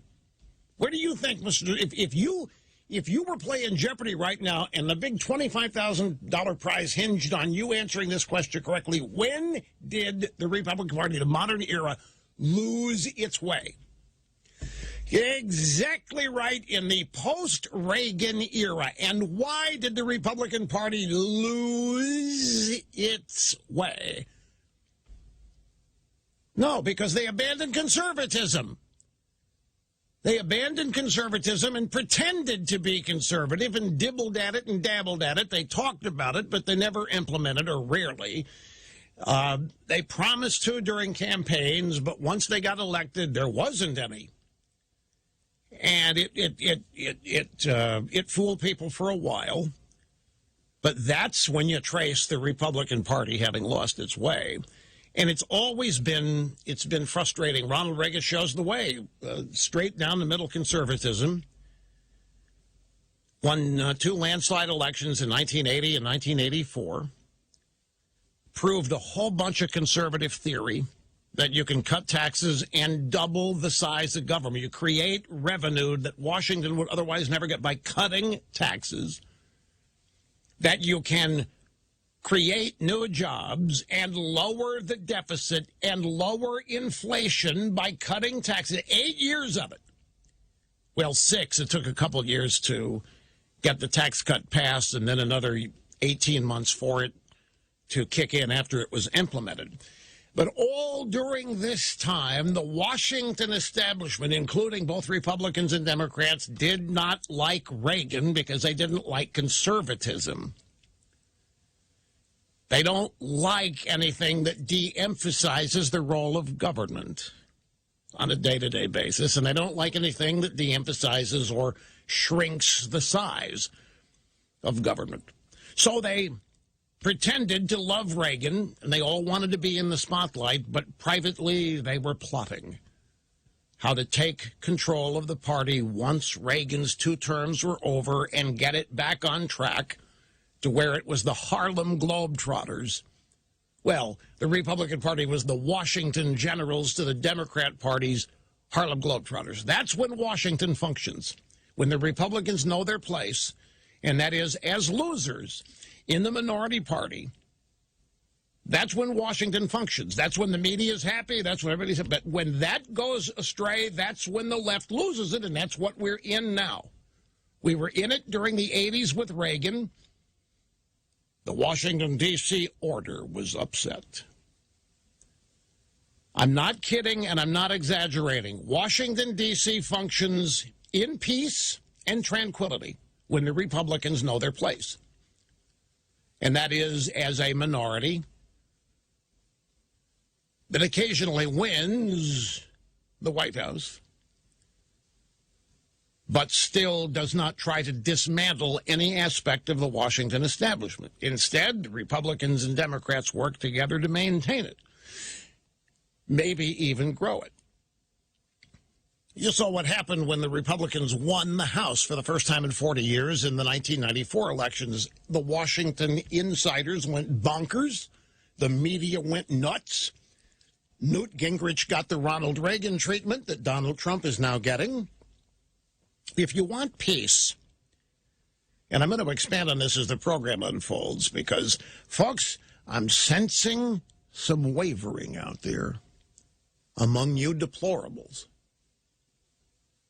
Among you Trumps, I'm sensing just the tiniest bit of wavering. And you know where? You know where I'm seeing it? I have a few people starting to talk to me about they wish Trump would do more to make the media like him, or at least do more to make the media stop focusing on him all the time. And it's understandable, it's human emotion, and it is fatigue. The people that voted for Trump would much rather see Trump receive accolades. They would much rather see Trump be celebrated rather than constantly ridiculed, laughed at, made fun of, attempted to be destroyed, and all that. And I need to remind everybody here today and every day going forward what is at stake and what this was always going to be if Trump won. And it's only going to get worse. It's 360, 24/7, 365, 24/7. That means all the time. What you're seeing now, it's not going to change. There's no way to buy off the media. There's no way to placate the media. There's no way to soften the media. That the only thing to do is to keep defeating the media and the Democrats politically. So I will expand on this as the program unfolds. Yeah, Bill Weld. Bill Weld's the other Republican to seek the nomination. The Republican Party is responding with, okay, well, we'll just eliminate the primaries in 3 states and we'll just erase you guys. But, I mean, I know where Sanford's coming. The Republican Party has lost its way. Donald Trump is no longer the Republican Party. No, he's not. But Donald Trump's not the reason the Republican Party was lost. Donald Trump has come in and picked up the pieces of what used to be. The Republican, I'm not making this up. When Washington, D.C. is peaceful and tranquil, and when you don't notice any acrimony is when the Republicans agree to be the minority party. Now, I may be exaggerating that because in the modern era, I don't think there are a whole lot of Republicans that want to lose, but I'm telling you, in the old days, pre-1980, do you know how many Republicans were in the House of Representatives before Reagan won in 130? 130 out of 435. The Democrats didn't even let them into some committee meetings. The Republicans didn't care as long as they got to go play golf with people.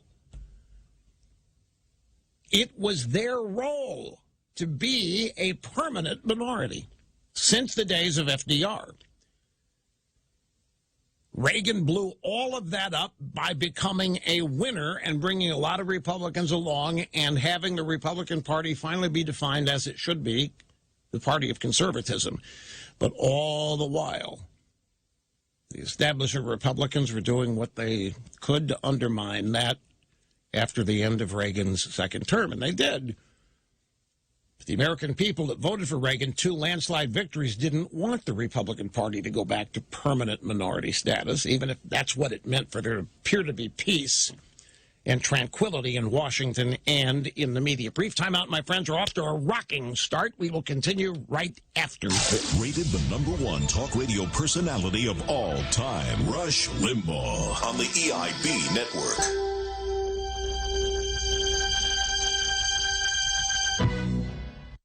The nation's oldest colleges were founded to teach students to seek truth, to recognize what's beautiful, to hold up what's good. But the vast majority of them have abandoned all that. Instead, they got caught up in the grip of political correctness. They no longer allow free and open discourse on many campuses. Thankfully, none of that applies to Hillsdale College. They have remained true to their original mission. Hillsdale celebrating its 175th year this year. They remain committed to offering their students the very best liberal arts education.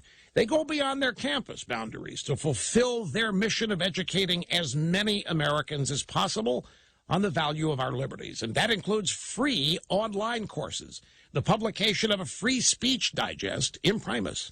They maintain the Kirby Center for Constitutional Studies in Washington, and they foster a charter school initiative helping to establish classical K-12 charter schools, pursuing truth and defending liberty. This is Hillsdale College. It happens every month. The moment you have to open your cell phone bill. How high will that number be this time? You almost don't want to look. If you haven't switched to Pure Talk USA, you're probably paying too much for your cellular service. Darren and Joanna from Rock Valley, Iowa are saving $100 per month and have even more data than before. All of Pure Talk USA's plans include unlimited talk, text, and data. Switch to the carrier with customer service located right here in the USA and whose chairman and CEO is a U.S. veteran. We're so confident you'll love Pure Talk USA that we include a 1-month risk-free guarantee. And get 50% off your first month when you call pound 250 and say the keyword Pure Talk. That's pound 250, keyword Pure Talk. Now, a A special message of hope for America's decaying cities from Barack Obama. For years, progressive mayors and city governments have worked hard doing everything they could think of to improve deteriorating neighborhoods. They raised taxes, increased regulation, ignored crime, got tough on business, and destroyed schools. But nothing worked until Shrink to Survive. Starting with 40% of Flint, Michigan, Shrink to Survive will bulldoze homes and businesses to make green space available to the masses and fight global warming. Shrink to Survive is a quick, simple, permanent solution to crime and poverty. By tearing down entire neighborhoods and returning them to nature, we will finally solve problems in a proactive, progressive way. No longer will we look ineffective and silly with failed programs that just don't work. Ask your local government about Shrink to Survive, the only progressive policy that just might work. You think she's adorable. I'll just have a salad. Because she's so fit and trim. Make that half a salad. But even if things go smooth on the first date, think twice before settling down. Married women are twice as likely to become obese. Oh, and I'll have the rack of lamb for two. Thinking of just shacking up?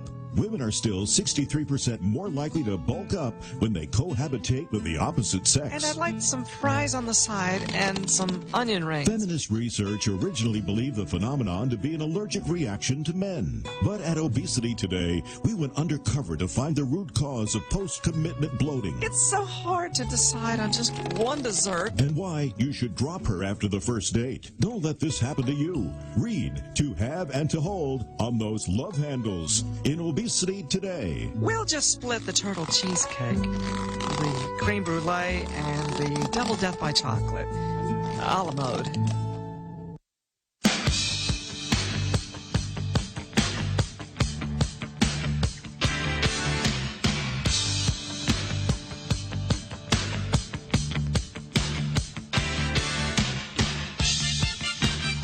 Welcome back, America's adult Rush Limbaugh, and not afraid to be America's adult. By the way, I confused Joe Wilson and Joe Walsh, and that's because there's about 4 Joe Wilsons. I mean, there was Joe Wilson of what's her name, the CIA agent. Then there was the Joe Wilson that got all the money for Afghanistan that made a movie about. And then there's this. Joe Wilson was the guy who called Obama a liar, not Joe Walsh. Joe Walsh is the guy running against Trump. I guess it's all these Joes that have me confused. Plus, there are a bunch of Wilsons out there. At any rate, Mark Sanford said, I think we need to have a conversation on humility and one's approach to politics. At the end of the day, a tweet is interesting, maybe newsworthy, but it's not leadership. Right. Leadership is running as a conservative and governing as a liberal. Leadership is ditching your wife and running off with your soulmate down in some Argentinian rainforest while telling everybody you're on the Appalachian Trail. There is a special election in North Carolina, and I'm afraid, folks, that the drive-by media has been slightly mischaracterizing this. Trump's got a rally in Fayetteville, North Carolina tomorrow on the same night as there's a special election in the 9th District. And the drive-bys and all throughout the media, this is it. If Trump loses this, and Trump's not on the ballot, but if the Republicans lose the special election in North Carolina, well, that means it's over. Trump has effectively lost the presidency because this is one of his districts of deplorables and so forth. It's not quite the scenario. It is being misstated. It is being amplified. And look, it's easy to get caught up in North Carolina 9 being a test. But it misses a very key point. The Democrat has had the name ID in the district essentially running for the past 27 months. His name is McReady. The Republican bishop, largely unknown. The Democrats have had a head start on this in I don't know how many different ways.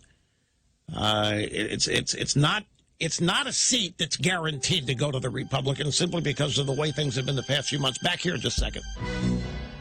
It's time for another O in the White House. Oprah's not only a global media superstar, but also the heaviest health spokesman since George Foreman to tell us how to eat. On my plan, you can eat anything! She's the perfect choice as the Democratic nominee, with even greater skill than Obama at giving away stuff to build her base. Everyone gets a new car! Imagine Dr. Oz in charge of America's health. We just rub some Jamba Juice on it, and your cancer is cured. Dr. Phil as Secretary of State. Kim, buddy, you just never had any kind of boundaries growing up. Isn't that right? Yes. Yes, Oprah will tell you what books to read and what ointments to use to reduce the bags under your eyes as you watch her all day, every day, for 8 long years. And as a close friend of Harvey Weinstein, she... Johnny gets a new car! Can win. Oprah versus Trump 2020. It's no contest.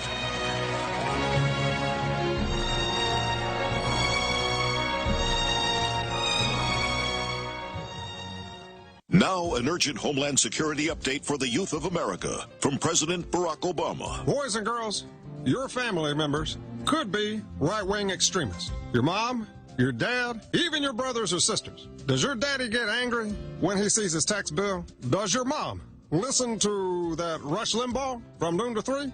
Do they tune in to Fox News? Do they shop at Walmart? Do they force you to ride in a car that gets less than 30 miles to the gallon? Or make you go to church? If they do, you don't have to grow up terrified by right-wingers. Now you can do something about it. Join the Obama Youth Movement. Be the first in your neighborhood to turn in your mom, your dad, your little sister, and proudly wear a brown shirt. So be on the lookout for any subversive activity. And remember the watchword, I'll hope. This message provided by Obama's teleprompter, routed through the word processor of Janet Napolitano, who signed it before she read it. We now take you behind the scenes at Hillary for President. Late at night, the hotline rings through to Chappaqua. Let's listen in. Hillary for president. What's the problem now? Hi, Bill. What's that? Oh, hi, Kaz. Can you believe I got to trial? Yeah, I heard you got to go to trial. But it's consensual. Oh, it was consensual. Well, I like your approach, but you need to use something stronger to make it more consensual. Me, I'm a lip biter myself. Harder for them to tell on you afterwards. Well, I need to, they gotta pay the lawyer. Yeah, trials are expensive. Because you get the gig. Sure, I can get you a speaking gig if you don't mind performing for a Chinese businessman who speaks no English. But that's me. He doesn't have to understand you, but you'll get paid, and then I want you to contribute half of the money to our charity foundation as a finder's fee. But why half? Because it will help rehabilitate your image. And after they started sniffing around Terry McAuliffe, we can't take any chances. But half? Yeah, you're right. Make it 90%. You need a lot of help with your image. Join us next time our microphones take you behind the scenes at Hillary for President.